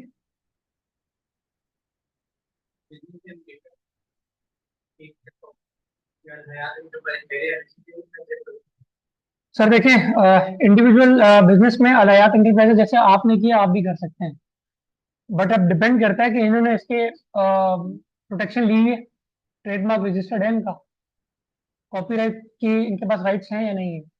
अगर तो इनके पास हैं तो फिर ये आपको बिल्कुल केस करके आपको कह सकते हैं कि आप अपना बिजनेस बंद करें, का नाम चेंज करें। जी नहीं नहीं नहीं, प्रोप्राइटरशिप में ये नहीं है जी। प्रिंसिपल वाली जो एक्टिविटी है वो शो होगी, तो टेक्स्ट प्रोफाइल इंक्वायरी में जब हम सर्च करेंगे तो वहाँ पे भी खाली प्रिंसिपल वहाँ पे प्रिंसिपल एक्टिविटी शो होगी, 2 या 3 एक्टिविटी शो नहीं होगी, वहाँ हो नहीं सकता ना। आप उसको फिर जो है ये सेव करके सबमिट करके 181 फॉर्म देंगे उनको प्रिंट करके, उसके ऊपर आपकी जितनी भी एक्टिविटीज होंगी वो मेंशन होंगी, राइट। मैंने मैंने दो दिन शुरू किया कि मैं कंस्ट्रक्शन कर देता था, डिजाइन बना था, जी, फिर उसके बाद मैं अगर दूसरा बिजनेस स्टार्ट कर दूं तो वो वहाँ से अगर आप उसी सेम बिजनेस के नेम में ही वो बिजनेस कर रहे हैं तो आप एक्टिविटी ऐड कर सकते हैं। अगर आप एक सेपरेट बिजनेस कर रहे हैं तो आपने दूसरा नाम जो है इसी तरीके से यहाँ पे आके ऐड करना है, और उसके अगेंस्ट जो इसकी एक्टिविटी है वो सेलेक्ट कर लेनी है। फिर जब टैक्स रिटर्न होगा तो फिर वो एक्यूमुलेटेड जी जी, एक्यूमुलेटेड होगा, बिल्कुल एक्यूमुलेटेड होगा, राइट। यहाँ तक सबको क्लियर है? चले जी आगे चलिए। अच्छा जी, ये नेक्स्ट स्टेप है हमारे पास लिंक का, और ये लिंक में आपने क्या करना है कि जी,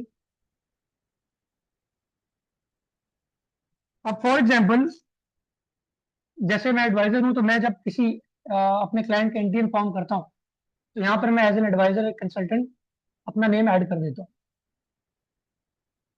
मैं यहाँ पे अपना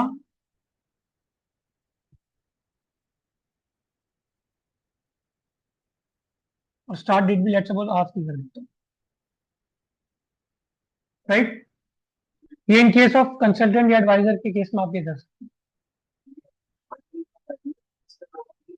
बिल्कुल सर, उसका भी होना जरूरी है सर। अगर इमाम को ही नहीं नमाज पढ़ाने आती तो फिर आप उसके पीछे नमाज क्यों पढ़ेंगे? तो फिर हाँ, वो तो होना जरूरी है सर। ये तो सबसे बड़ा क्वेश्चन है कि आप खुद रजिस्टर्ड नहीं है, नाम नहीं आएगा। अगर रजिस्टर्ड नहीं होगा वो बंदा तो नाम नहीं है, ये मैं आपको समझा दूं। नहीं है तो आप देखिए काम कर सकते हैं वो एक अलग बात है। पूरा अपने टैक्स रिटर्न पूरा कवर है। मैं आपको बता रहा हूँ उसी सिनेरियो पे वन बाय वन आ रहा हूँ मैं, आपने अपने सिनेरियो में क्या करना है। जी हाँ कर सकते हो, कोई आप अपने ही कर लें और अपना आईडी पासवर्ड दे दें, कोई मसला नहीं है, कोई इशू नहीं, वो भी कर सकते हैं आप। अच्छा जी एक ऑप्शन आपके पास ये, दूसरा जी आपके पास अगर आप, हाँ अभी मुझसे किसी ने क्वेश्चन पूछा था कि एम्प्लॉयर का कैसे हम करेंगे। अब लेट्स सपोज आप किसी कंपनी में जॉब कर रहे हैं और आपने ये शो करना है कि मैं सैलरीड पर्सन हूँ, तो आपने यहाँ पे अपने एम्प्लॉयर का जो है रजिस्ट्रेशन नंबर, किसी भी कंपनी, लेट्स सपोज उसकी कंपनी है, उसका एंट्री नंबर आप यहाँ पे डाल के सर्च करेंगे, उस कंपनी का नाम आ जाएगा, उसको सेलेक्ट करेंगे आप यहाँ पे ये कर सकते हैं। तो ये शो हो जाएगा कि ये जो बंदा है, ये जो एम्प्लॉई है, ये इस कंपनी का एम्प्लॉई है, और इसके एफबीआर में या इसके एनटीएन पे 181 फॉर्म पे ये चीज मेंशन है। तो जरूरत इसलिए पड़ी है क्योंकि एफबीआर जो है ये पूछता है कि आप बताएं कि आप किस कैपेसिटी में जो है यहाँ पे आप इसको रजिस्टर कर रहे हैं या मॉडिफिकेशन कर रहे हैं। बिल्कुल बिल्कुल ऐसा ही है। ठीक है जी। अब अगर आप अपने लिए खुद कर रहे हैं तो आप पे कर देंगे, पे जाएंगे और अपना सीएनएससी नंबर आप यहीं पे पुटअप करेंगे, सर्च करेंगे, ऑटोमेटिकली आपके पास ही आ रहा है। राइट सेल्फ है तो पे कर जी सेल्फ की सूरत में पे कर बिल्कुल, सेल्फ की सूरत में आपने पे करना है। ये क्लियर है सबको। अगर कंसल्टेंट के थ्रू करा रहे हैं तो वो उसकी मर्जी है कि वो अपना एडवाइजर अपने आप को वहाँ पे लिंक कर रहा है, नहीं होगा तो वो उस तरह सेल्फ पे करके आप ओके कर देंगे। नहीं मैंडेटरी नहीं है। देखिए कंसल्टेंट जो होते हैं ना वो अपनी एडवाइस अपनी थोड़ी सी ईज के लिए करते क्या है कि 200-300-400 क्लाइंट्स अगर उसके, तो हर किसी के तो लॉग इन आईडी पासवर्ड तो नहीं बार बार लॉग इन लॉग आउट करेगा, वो अपनी लॉग इन आईडी से उसको एक्सेस करते हैं और सभी क्लाइंट्स को एक ही पोर्टल के थ्रू जो है एक्सेस कर देते हैं। जी जी बिल्कुल। जैसे मैंने भी आपको बताया ना सर, ये अगर मैं एज एन एडवाइजर कर लूंगा तो जब मैं अपना पोर्टल पे, लेट सपोज यहाँ पे किसी कोई और बंदा होता, किसी और का मैं मॉडिफिकेशन या फाइल कर रहा हूँ, ठीक है, तो मैं अगर यहाँ पर आकर अपना सीएनएससी पुटअप करता और अपना नाम एज एन एडवाइजर डालता तो मेरे पोर्टल पे ऑटोमेटिकली एक्सेस आ जाता उनके रिटर्न्स का। नहीं जब आप अपने उसका लॉगिन जी जी बिल्कुल जो ऑप्शन आ रहा है बिल्कुल आता है। you can do that return from your own copy. Yes yes yes exactly. I don't need to access the portal exclusively for along with this, sorry, with his own ID and password, right? You are from your own. Yes exactly। Sir जो registration कर रहे थे तो mobile number उस पे आया दिया था आपने, मैसेज उसी पे आएगा ना? जी जी Mail का। जी जी। तो वो आप अपना नंबर डालेंगे। नहीं नहीं सर, वो तो उस बंदे के क्लाइंट के नंबर होगा। जब भी आप किसी का एंट्री फॉर्म करें तो डिटेल्स उन्हीं की होनी चाहिए, लिंक बस अब आपने अपना सीएनएससी किया हुआ होगा जस्ट एक्सेस लेने के लिए पोर्टल पे, दैट्स इट, एक्सेस लेने के लिए। इंफॉर्मेशन जितनी भी है वो उसी क्लाइंट की होगी। सर वो गलत कर देते हैं, मैंने आपको कहा ऑप्शन तो होता है आपके पास, कर देते हैं, लेकिन नहीं करना चाहिए। आप जब भी ये एनटीएन फॉर्म करवाएं तो आप अपना ही नंबर अपना ईमेल एड्रेस उनको बोलें कि आप ये प्लीज मेरे एनटीएन पे मेंशन करें, ठीक है। पासवर्ड वो नहीं देते, पासवर्ड सर इसीलिए क्यों कह रहा हूँ मैं आपको, आप अपना ईमेल एड्रेस और नंबर दें। जी अभी क्या नहीं करना चाहिए। सर वो क्या करते हैं, कुछ एडवाइजर्स कुछ लॉयर्स ऐसे होते हैं कि वो अपना ईमेल एड्रेस और नंबर मेंशन कर देते हैं, बाद में फिर वो तंग करते हैं कि जी हमारे पास नहीं है, ये नहीं है, फिर आप कहते हैं ये तो नंबर ईमेल एड्रेस मेरे पास ही नहीं है, फिर आपको एफबीआर विजिट करना पड़ता है, तो थोड़ी सी आपको मेहनत करनी पड़ती है। तो आपका नंबर और ईमेल एड्रेस होगा तो फिर आप जो है खुद ही ऑटोमेटिकली यहाँ से बैठ के फॉरवर्ड कर सकते हैं, राइट। अच्छा जी इन केस मैं इसको पे कर देता हूँ और आज ही डेट में इसको मैं ओके कर देता हूँ। पे ही करना जरूरी है, पे ही करना जरूरी है। हाँ एडवाइजर को लिंक करना जरूरी नहीं है, लेकिन सेल्फ पे ही करना जरूरी है। सर सबमिट नहीं होगी एप्लीकेशन, ठीक है। अच्छा जी ये ऑनलाइन पार्टिसिपेंट से कुछ सवाल है, ओके जी। अटैचमेंट, आपने यही फॉर्म जो है प्रिंट लेके यहाँ पर इसको सबमिट कर देना।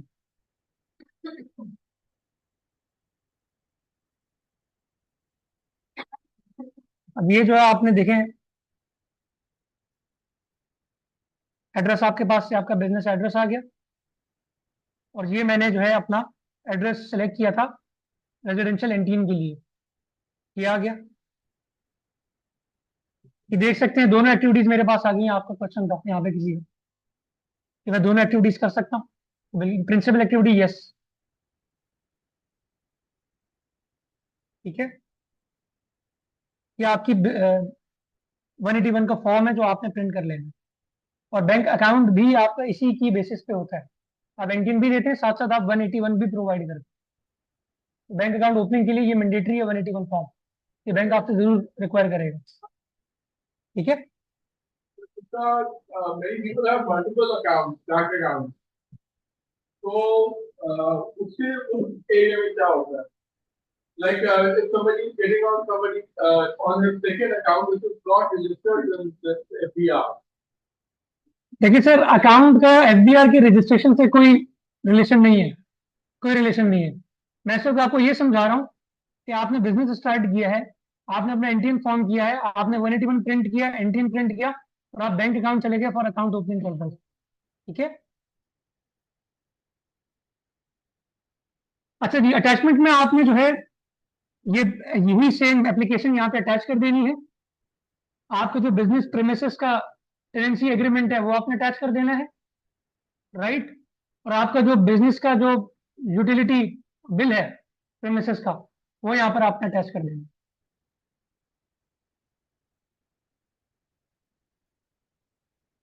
सर सेकंड एक्टिविटी नो इसलिए आ रहा है क्योंकि वो प्रिंसिपल एक्टिविटी नहीं है, तो आपने प्रिंसिपल एक्टिविटी एक ही सिलेक्ट करेंगे ना सर, इसलिए वहां पर नो है,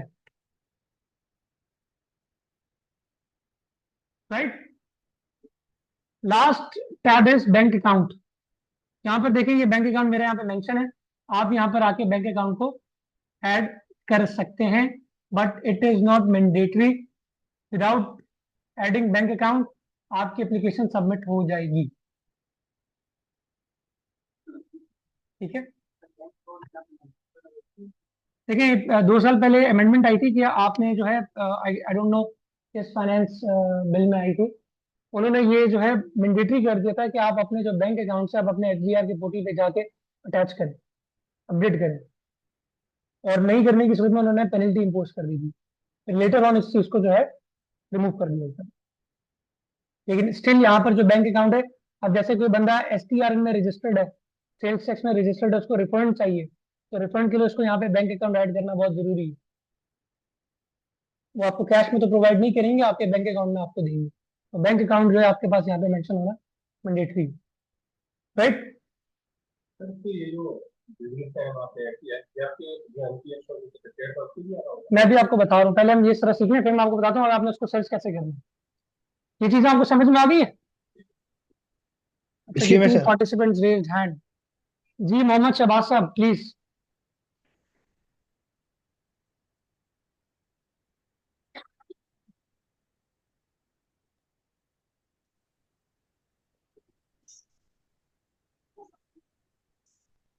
जी शहबाज साहब आप कुछ पूछ रहे हैं?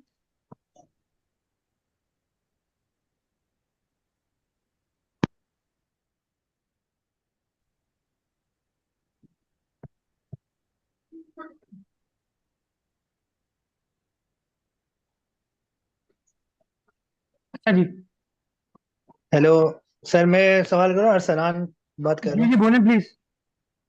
हूं सर। इसके अंदर एक दूसरी चीज ये कि ये तो आप बैंक अकाउंट्स वगैरह ऐड कर रहे हैं, तो जो लोग अभी करंटली जो काम चल रहा है वो इजी पैसा और जैज कैश वगैरह इसके थ्रू चल रहा है और ऑनलाइन बिजनेस चल रहा है, वो इसमें किस तरीके से ऐड करेंगे? क्योंकि अर्निंग तो सर देखिए रिफ्लेक्ट तो यहाँ पर करी आपका कुछ बैंक अकाउंट के लिए जब आप इसको ऐड करना करेंगे, जी। आपके पास ये जैस कैश इजी पैसा मेरे ख्याल में, मैं चेक कर लेता हूँ यहाँ पर ये आएगा या नहीं आएगा।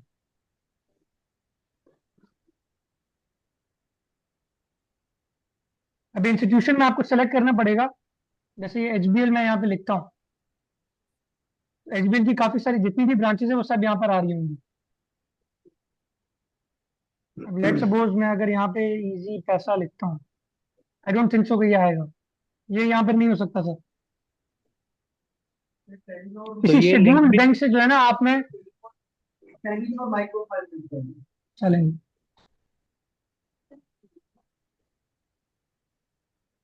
ठीक है जी, ये आपके पास यहाँ पर ये टेलीनॉर माइक्रो फाइनेंस बैंक आ सकता है। जो भी शेड्यूल्ड बैंक है ना स्टेट बैंक से, वो यहाँ पर उसकी लिस्ट आपको मिलेगी। ठीक है। ठीक है, तो वो इसमें करना जरूरी है क्योंकि अब तो सर मैंने बिजनेस कई जगह स्टार्टिंग में पे। ये बता दिया था कि ये मैंडेटरी नहीं है, आप इसको छोड़ सकते हैं, कोई ठीक है, प्रॉब्लम नहीं है। लेकिन उसका उसका इससे लिंक तो नहीं होगा कि आपकी नहीं जो नहीं, कोई इससे ऐसा बिजनेस कोई है, मसला नहीं होगा। मतलब वो वहां की जो अर्निंग है वो आपकी हाइड ही रहेगी, नहीं कोई नहीं सर, उसका इशू अर्निंग नहीं से इसका कोई लेना देना नहीं है, हम रिटर्न फाइल नहीं कर रहे हैं, हम जस्ट है। जी रजिस्ट्रेशन कर रहे हैं for the sake of registration purpose. हम इसको कर रहे हैं, आप अर्निंग को, अभी जितने भी पार्टिसिपेंट्स हैं, आप अपनी इनकम को बैंक अकाउंट से ये रजिस्ट्रेशन प्रोसेस से नहीं मिक्सअप करें। अभी हम जस्ट रजिस्ट्रेशन प्रोसेस सीख रहे हैं। अर्निंग ठीक है किसकी सर। है, कहाँ पर है, कितनी है, कैसे फाइल होगी, वो सब एक डिफरेंट सिनेरियो। ठीक है सर। अच्छा जी, लास्ट में हम थोड़ा क्वेश्चन सेशन ले लेंगे आपका 15 मिनट का। अभी जरा मैं इसको थोड़ा सा स्पीड अप करके सबमिट कर लूँ। ठीक है, ये आप देख लें, ये आपने जो एप्लीकेशन है ये कंप्लीट आपने फिलअप कर लिए। जब आप इसको यहाँ पे सेव करेंगे और सेव करेंगे तो आप इसको सबमिट कर देंगे। सबमिट करेंगे तो ये एप्लीकेशन यहाँ से बंद हो जाएगी, वापस सब इंटरफेस पे जाएंगे। मैं भी इसलिए सबमिट नहीं कर रहा क्योंकि मेरे पास मेरे फेक बिजनेस ऐड हो जाएंगे ना, मेरे पीछे ना पड़ जाए ठीक है, तो ये मसला हो जाएगा। राइट, जस्ट अंडरस्टैंडिंग पर्पज के लिए ये मैंने सारी चीजें आपको बताई। आपने जस्ट सबमिट का जो ऑप्शन है उसको आपने क्लिक करना है, एंड देन आपका ये जो एप्लीकेशन है सबमिट हो जाएगी। दोबारा भी कर सकते हैं, आप, कोई मसला नहीं। अब मैं आपको बताता हूँ, लेट्स सपोज हाइपोथेटिकली ये चीज अब आप एज्यूम कर लें जी कि आपकी एप्लीकेशन सबमिट हो गई है, और ये जो एप्लीकेशन है अप्रूव, ये यहाँ पे सबसे पहले आपके पास आ जाएगी सबमिट होने के बाद आउटबॉक्स में, और आफ्टर 15 to 20 मिनट्स या मैक्सिमम हाफ एन आवर ये यहाँ से अप्रूव होकर ऑटोमेटिकली कंप्लीटेड टास्क में आ जाएगी। सही, अब आपने चेक करना है कि जी मेरा ये बिजनेस ऐड जो मैंने किया है ये मैं कैसे देखूं, कहाँ पर जाके देखूं। उसके लिए जी हमारे पास है e.fbr.gov.pk, right, search tax payer and NTN inquiry. NTN inquiry में हमारे पास 1 2 3 4 5 6 ऑप्शन है, टैक्स पेयर प्रोफाइल इंक्वायरी।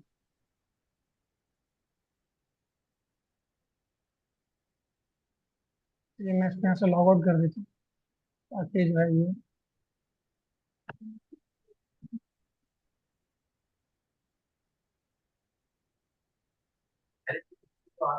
जी जी मैं आपको बता रहा हूँ, पहले जो है ना डायरेक्टली इन लोगों ने यहाँ पर जो है इसको किया था, अब देखें कि यहाँ पर आ रहा है।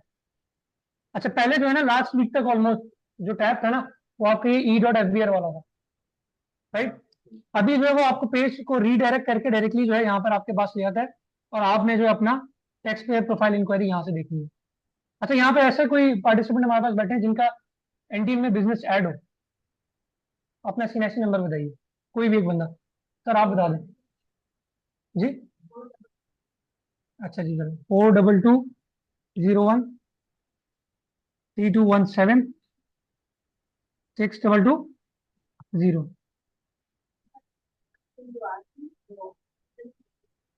नहीं शो कर रहा। अच्छा, ये कंप्लेन मेरे पास 1 2 दिन पहले आई है कि बिजनेस शो नहीं कर रहा। सर ये मेरा नंबर लिख लीजिएगा, CNI से अगर हम। अच्छा जी, देखते हैं जी, लेट्स सी।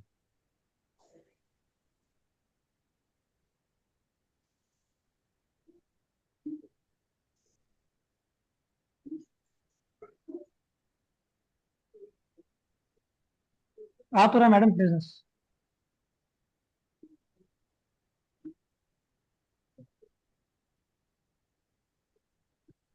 जब आप इसको प्रिंट करेंगी ना,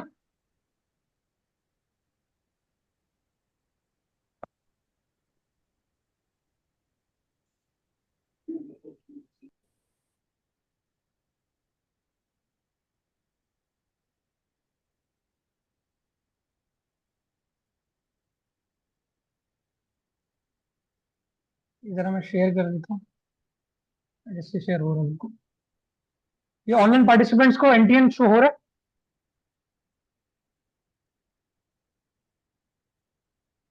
प्लीज यस कर दें अगर आपको शो हो रहा है एनटीएन।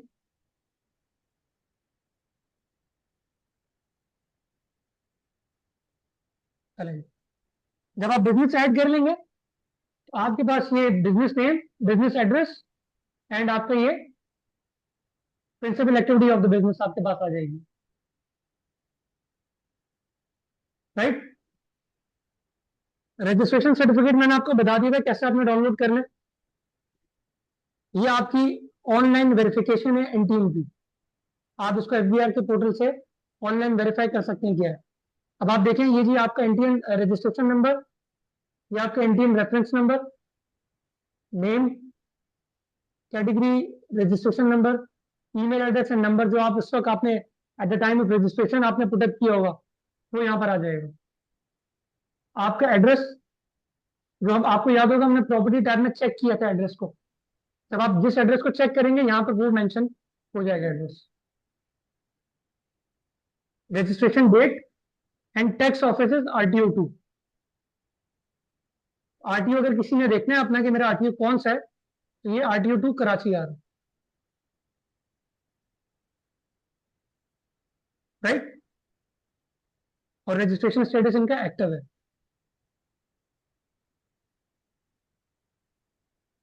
ये क्लियर है सबको? सर ये हमने, मैं आपको बताता हूँ, इसी पोर्टल पे आपने iris.fbr.gov.pk पे जब आप इसको स्क्रॉल डाउन करेंगे तो आपके पास ये ऑप्शंस आ रहे होंगे, टैक्स पेयर प्रोफाइल इंक्वायरी। जी जी जी बिल्कुल, देखे देखे।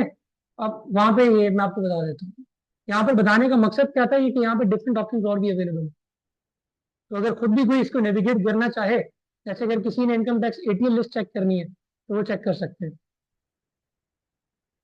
डिफरेंट ऑप्शन अवेलेबल है। PSID की ये जो आपने CPR की वेरिफिकेशन है वो भी आप कर सकते हैं।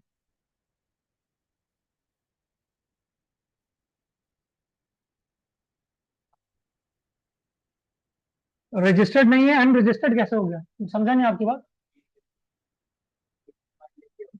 हाँ हाँ सर, आप उनका सीएनआईसी लेंगे, इसी टैक्स पे प्रोफाइल इंक्वायरी पे जाएंगे और यहीं पे आप उनका सीएनआईसी सेलेक्ट करके सीएनआईसी लिखेंगे, यहाँ पे आपका उनका एनटीएन आ जाएगा। आप उसको प्रिंट करके देखेंगे जिस तरह मैंने अभी आपको बताया कि आपने कैसे देखना। जी जी मैं कर देता हूँ सर, जस्ट सेकंड। जी जी सर आप प्लीज, ये सॉल्व है आपकी क्वेरी। जी सर आप क्या कह रहे हैं? जो आप कह रहे थे ना कि मेरा है 42301 बताओ। जी 978 15041। 7384।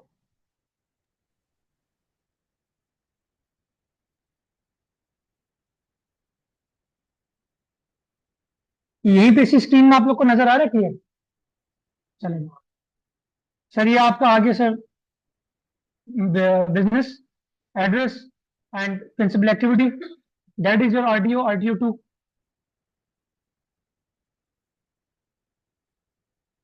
और मेरे पास सेल नंबर चेंज करवाना है।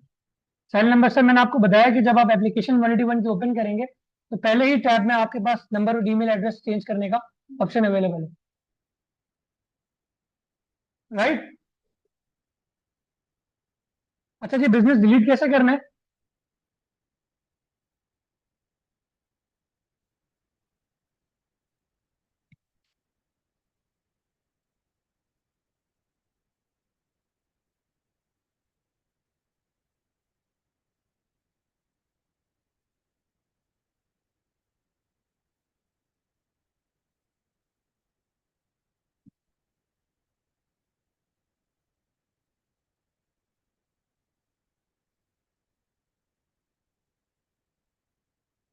सबसे पहले तो सर आपने यहाँ पर जाके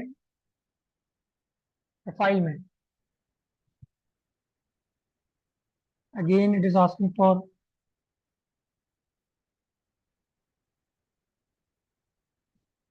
ठीक है, अच्छा, ऑब्वियसली मेरे एनटीएन पे बिजनेस ऐड नहीं है, ठीक है। लेट्स सपोज जैसे मैडम आपके सिनेरियो में अगर आपका मैं लॉगिन करता पोर्टल, तो यहाँ पर आपका वो बिजनेस जो है मेंशन हो रहा होता, तो यही आपके पास एक ऑप्शन आ रहा था डिलीट का, आप उसको यहाँ से डिलीट करके इसको सेव कर लेंगे, वो आपका बिजनेस डिलीट हो जाता है। जो आपने बिजनेस रिमूव करना है अपने एनटीएन से, उसका प्रोसेस ये है। डिलीट हो जाता जी जी है। जी जी सर, हो गया। अच्छा, ये आज से 1-1.5 साल पहले, ये 2 साल पहले मैक्सिमम ये इन्होंने ऑप्शन इंट्रोड्यूस किया था। उससे पहले बिजनेस डिलीट कराना भी एक बहुत मुश्किल काम था, बहुत मुश्किल काम। हाँ, बहुत मुश्किल काम था। अब आप यहाँ से कर सकते हैं। आपने जब यहाँ से आके इसको डिलीट कर दिया, ठीक है, आपने इसको क्लोज किया,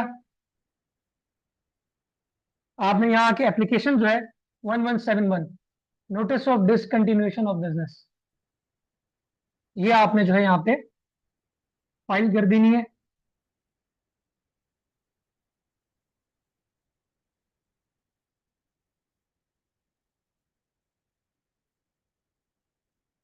एप्लीकेशन आप साथ यहाँ पे पूरी टाइप करेंगे और इसको आप सबमिट कर देंगे along with the necessary documentation. नहीं, एग्जिस्टिंग बिजनेस को आप चेंज नहीं कर सकते, हाँ, नेम चेंज नहीं कर सकते। अगर आप करना चाह रहे हैं तो उसी नाम से आप नया बिजनेस कर लें और नेम चेंज कर लें आप उसका, सारी डिटेल्स आपको डाल सकते हैं, मसला नहीं उसमें, लेकिन आप उसको कर नहीं सकते। बैंक में जो अकाउंट होगा वो बैंक नहीं करेगा, चेंज हो जाएगा। तो बिजनेस में किसी अकाउंट सर जाहिर सी बात है, फिर वो अकाउंट तो किसी काम का रहा ही नहीं ना। जब आपने एंटिटी खत्म कर दी, आपने रजिस्ट्रेशन स्टेटस इसका खत्म कर दिया, तो फिर अकाउंट किस चीज का? नया अकाउंट आपको नए बिजनेस के साथ खुलवाना पड़ेगा। जी सर, आप कुछ पूछ रहे थे? ये क्लियर है आज का ये टॉपिक सबको? जैसे आपने वो डिलीट किया है तो फिर सब नीचे सीधी जाए आपको देखो कहाँ डिलीट हो गया आगे करने के लिए आपको जी जी बिल्कुल, डिसकंटिन्यू के लिए आपको एप्लीकेशन देखें, वो डिलीट तो हो जाएगा, लेकिन एफबीआर को आपने रिपोर्ट करना है कि मैंने ये बिजनेस बंद कर दिया। आप करें। बिल्कुल करें सर, बिल्कुल करें, मैंडेटरी करें। मोस्टली प्रैक्टिस यही है कि लोग बस डिलीट करके छोड़ देते हैं, लेकिन इसको, खुद भी ऑटो पे लेकिन सर आप देखें, अब आप सीपीए के कोर्स में ना, अब एडवाइजर कोर्स में, तो आपने एडवाइस करना है लोगों को। जब आपने करना है तो आपने ऑर्डिनेंस को ही साथ ले लेके चलना है, ठीक है। एक है बुकिश नॉलेज जो हम आपको यहाँ देंगे, साथ में प्रैक्टिकल भी देंगे। एक वो मेल प्रैक्टिसेस हैं जो मार्केट में सब चल रही है, तो आप लोगों ने वो नहीं करनी। तो चीजें हैं as per the rule, as per the procedure, वो आपने फॉलो करनी है, राइट? जी गवर्नमेंट एक्सेल जी देखें, आपने अगर बिजनेस भले डिलीट कर दिया, लेट सपोज आपने जुलाई से लेके मई तक जो है काम किया है, और आपने 50 लाख रुपीस की इनकम अर्न की है, और आपने चालाकी की कि आपने जून में जो आके बिजनेस डिलीट कर दिया, उससे तो कोई फायदा नहीं है। आपने बिजनेस डिलीट किया, बैंक स्टेटमेंट तो नहीं आपने राइट ऑफ की, आपकी तो रिटर्न तो फाइल करेंगे बिल्कुल। वो आपने जो भी आपने 11 महीने काम किया है, आपने वो रिपोर्ट करना है।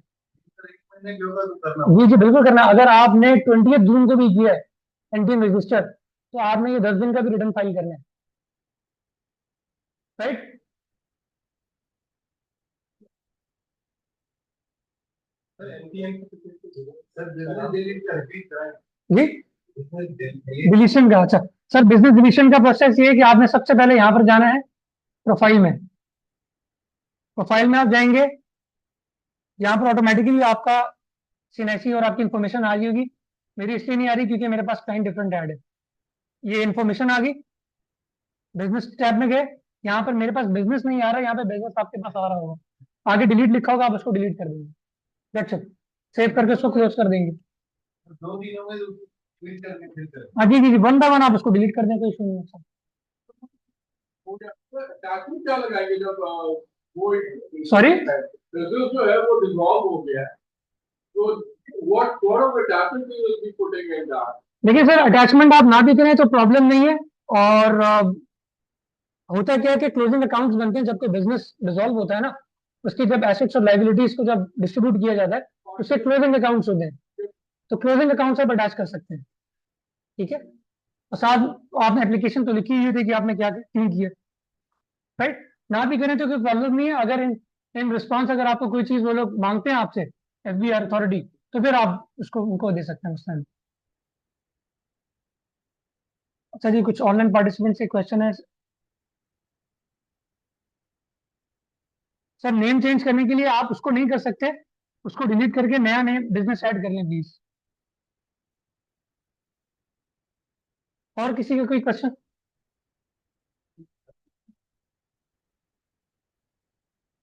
सर अभी मैंने आपको ऑनलाइन वेरिफिकेशन बताया नहीं, यहाँ पर होगा, और यहाँ पर नहीं होगा, यहाँ पर नहीं होगा, रजिस्ट्रेशन सर्टिफिकेट पे नहीं होगा, प्रोप्राइटर के रजिस्ट्रेशन सर्टिफिकेट पे कभी भी बिजनेस मेंशन नहीं होगा। आपको ऑनलाइन वेरिफिकेशन जो है ना, जो अभी हमने अभी यहाँ पे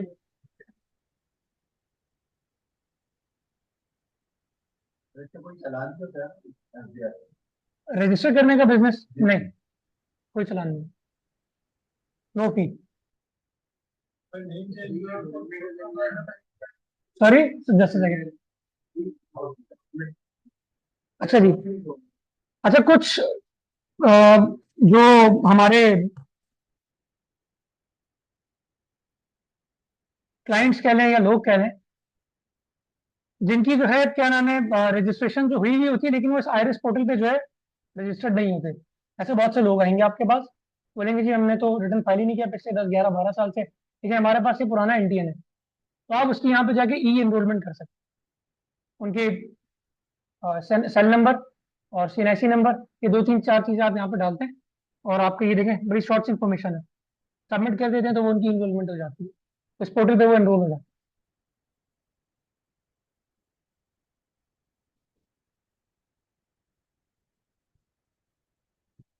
अच्छा जी, अली फैसल साहब कह रहे हैं एक छोटी सी जो है सम कंक्लूडिंग समरी में इनको बता देता हूँ। अच्छा जी, आज की क्लास में जो हमने कवर किया है वो बेसिकली प्रोप्राइटरशिप जो है उसको कवर किया है। प्रोप्राइटरशिप के सबसे पहले हमने कैरेक्टरिस्टिक्स को डिस्कस किया कि उनकी क्या कैरेक्टरिस्टिक्स हैं, उसके पीछे हमारे पास कोई लेजिस्लेशन नहीं है, आपको पता है, राइट। सिर्फ जस्ट जो हमारे पास अथॉरिटी है जिससे रजिस्ट्रेशन करनी है, दैट इज एफबीआर। उसकी रजिस्ट्रेशन के लिए दो चीजें हमने बाइफरकेट की है, one is NTN, other one is business addition. NTN form करने के लिए you must have your CNIC number, email address and cell number, right. उसके बाद आपने जब हमने इसको रजिस्टर कर लिया, रजिस्टर करने के बाद आपने जो है 181 फॉर्म फॉर मॉडिफिकेशन, रिपीट कर रहा हूँ, 181 फॉर्म फॉर मॉडिफिकेशन आपने फाइल करना है। उसमें सबसे पहले आपके पास पर्सनल टैब है जिसमें आप अपना नंबर और ईमेल एड्रेस चेंज कर सकते हैं। सेकंड टैब आपके पास प्रॉपर्टी का है जिसमें आप अपनी प्रॉपर्टी को चेंज कर सकते हैं, ऐड कर सकते हैं, डिलीट कर सकते हैं, राइट, और एडिट भी कर सकते हैं। थर्ड आपके पास टैब है जी बिजनेस का, बिजनेस में आप अपनी बिजनेस डिटेल्स एंटर कर सकते हैं, आपका बिजनेस नेम, उसकी एक्टिविटी, कुछ ही चीजें आप सब वहां पे मेंशन कर सकते हैं। फोर्थ टैब जो है आपका लिंक का टैब है, लिंक मैंने आपको बताया था, अगर आप एडवाइजर हैं तो आप अपने अपना सीएनआईसी वहां पे लिंक कर सकते हैं, अगर आप अपने लिए एंटीन बना रहे हैं तो आप सेल्फ पे ही वहां पे होगा, उसको आप सेलेक्ट करके उसको एप्लीकेशन को मूव कर सकते हैं।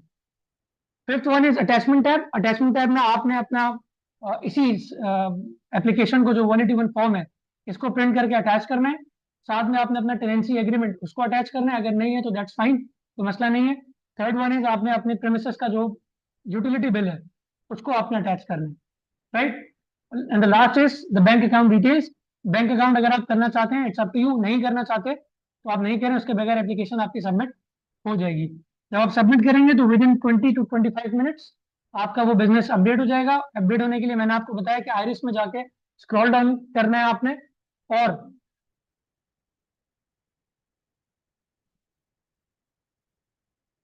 टैक्स पेयर प्रोफाइल इंक्वायरी से आपने चीजों को देखना है, ठीक है। यहाँ पे आप अपना सीएनआईसी मेंशन करेंगे, आपके पास वो सब चीजें रहेंगी, इसको प्रिंट करेंगे, आपके पास आपका वेरिफिकेशन जो है आपके पास आ जाएगी। और रजिस्ट्रेशन सर्टिफिकेट मैंने आपको बता दिया कि आप लॉगिन करेंगे, और लॉगिन करने के बाद जो है आपका जो प्रोफाइल टैब है उसी के नीचे रजिस्ट्रेशन सर्टिफिकेट आ रहा होगा नजर, उसको आप क्लिक करेंगे तो ऑटोमेटिकली वो आपका डाउनलोड हो जाएगा, राइट। ये सबको क्लियर है? एनी फर्दर क्वेश्चन जी? ये प्रैक्टिकली करना पड़ेगा सर ये बिल्कुल देखें, एक प्रैक्टिकली मैंने डेमोन्स्ट्रेशन आपको दे दी है, अब आपको खुद इसको सीखने के लिए थोड़ा सा अब आपको प्रैक्टिकली भी चीज़ों को परफॉर्म करना पड़ेगा। आप घर जाए, ऑब्वियसली सब ऑलमोस्ट सभी गई यहाँ पे एनटीएन तो फॉर्म हुआ हुआ होगा, आप उसको नेविगेट करें, उसको जाके देखें 181 फॉर्म को देखें कैसे वो होता है, उसमें क्या क्या चीज़ें हैं, भले सबमिट नहीं करें लेकिन उसको एडिट करें, देखें यार कैसे एडिट हो रही चीज़ें, फॉर्म कैसे रिस्पॉन्ड कर रहे हैं, तो आप उसको देख सकते हैं। ठीक है, बता रहे थे कि जो अपना वो डेमो भी है, रेप्लिका बिल्कुल आपको प्रोवाइड किया जाएगा, बिल्कुल किया जाएगा, तो बिल्कुल कर सकते हैं आप। उस पर आप रिटर्न फाइलिंग की भी कर सकते हैं और आप ये इन चीज़ों की भी कर सकते हैं, तो पोर्टल का आपको रेप्लिका दे दिया जाएगा। एनी फर्दर क्वेश्चन, किसी का कोई क्वेश्चन?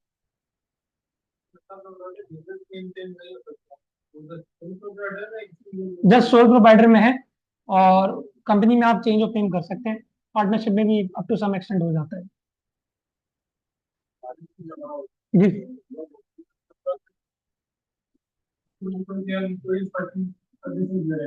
कौन सी सर्विसेज? जी जी,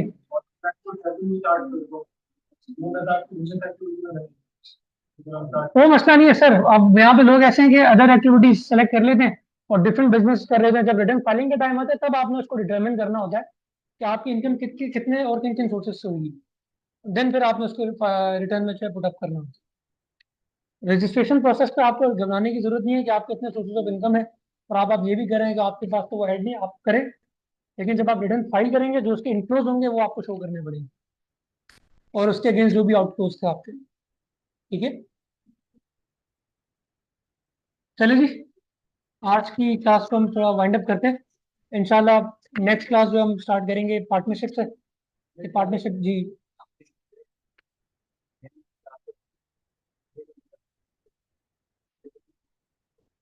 तो मेन क्लासेस तो ऐसा नहीं है कि हम वो करें, लेकिन मैं आपकी बात समझ गया हूँ, लेकिन टॉपिक सारे इंपॉर्टेंट है। अब हो सकता है वो कोई चीज़ आपके लिए मेन ना हो, दूसरे के लिए इंपॉर्टेंट हो बहुत ज़्यादा, right? So just a second, let me respond to it. देखिए प्रैक्टिकल के लिए तो हम आपको इनिशियली आपको बता देंगे एडवांस में कि आज हम ये प्रैक्टिकली चीज़ें डेमोन्स्ट्रेट करने जा रहे हैं। ठीक है, जैसे पार्टनरशिप का मैं आपको बता दूं, नेक्स्ट क्लास में जस्ट हम थ्योरेटिकल नॉलेज जो होगी उसकी वो पढ़ेंगे, लेकिन जो उसकी थर्ड क्लास होगी जो संडे को आएगी उसमें हम यहाँ पे प्रैक्टिकली परफॉर्म करेंगे पार्टनरशिप रजिस्टर कैसे होती है, तो वो आपका संडे इसमें कवर हो जाए। इसी तरीके से नेक्स्ट वीक कंपनीज एक्ट पढ़ेंगे, तो एक क्लास हमारा कंपनीज एक्ट के जो बेसिक कॉन्सेप्ट हैं, कंपनीज क्या होती है चीज़ें वो, एंड देन नेक्स्ट क्लास में हम उसकी कंपनी की जो रिटर्न फाइलिंग है वो हम उसको देखेंगे। ठीक है, तो वो दोनों चीजें आपकी संडे में कवर होंगी, बाकी इनकम टैक्स ऑर्डिनेंस का इंशाल्लाह ताला हम देख लेंगे क्या करें। जी जी, आपको बिल्कुल मिल जाएगी। नहीं सर, वो कंपनी है, देखिए कंपनी समथिंग डिफरेंट। ठीक है, कंपनी समथिंग डिफरेंट, तो वो हम उसमें पढ़ेंगे क्या है कंपनी क्या है। इधर सोल प्रोप्राइटरशिप बिजनेस है, इसमें कंपनी का कोई नहीं है इसके अंदर लेन then. So is there any limitation of having getting your businesses sir no limit, so far I guess no limit, no limit, आप कर सकते हैं। ठीक है, ऑब्वियसली आप जितने रेवेन्यू जनरेट करेंगे उतने टैक्स आप पे करेंगे, तो ये रिस्ट्रिक्शन इम्पोज करके तो एफबीआर अपना ही नुकसान कर देगी ना, तो आप करें जितना आप करना चाहते हैं। ठीक है, ठीक है जी, थैंक यू वेरी मच, इंशाल्लाह नेक्स्ट वीक आपसे मुलाकात होती है। क्वेश्चन है ऑनलाइन में से किसी का क्वेश्चन है तो अभी पूछ सकते हैं, मीटिंग अभी कंक्लूड नहीं हुई। जो लोग हमारे साथ ऑनलाइन जुड़े हुए हैं, आपका कोई क्वेश्चन है?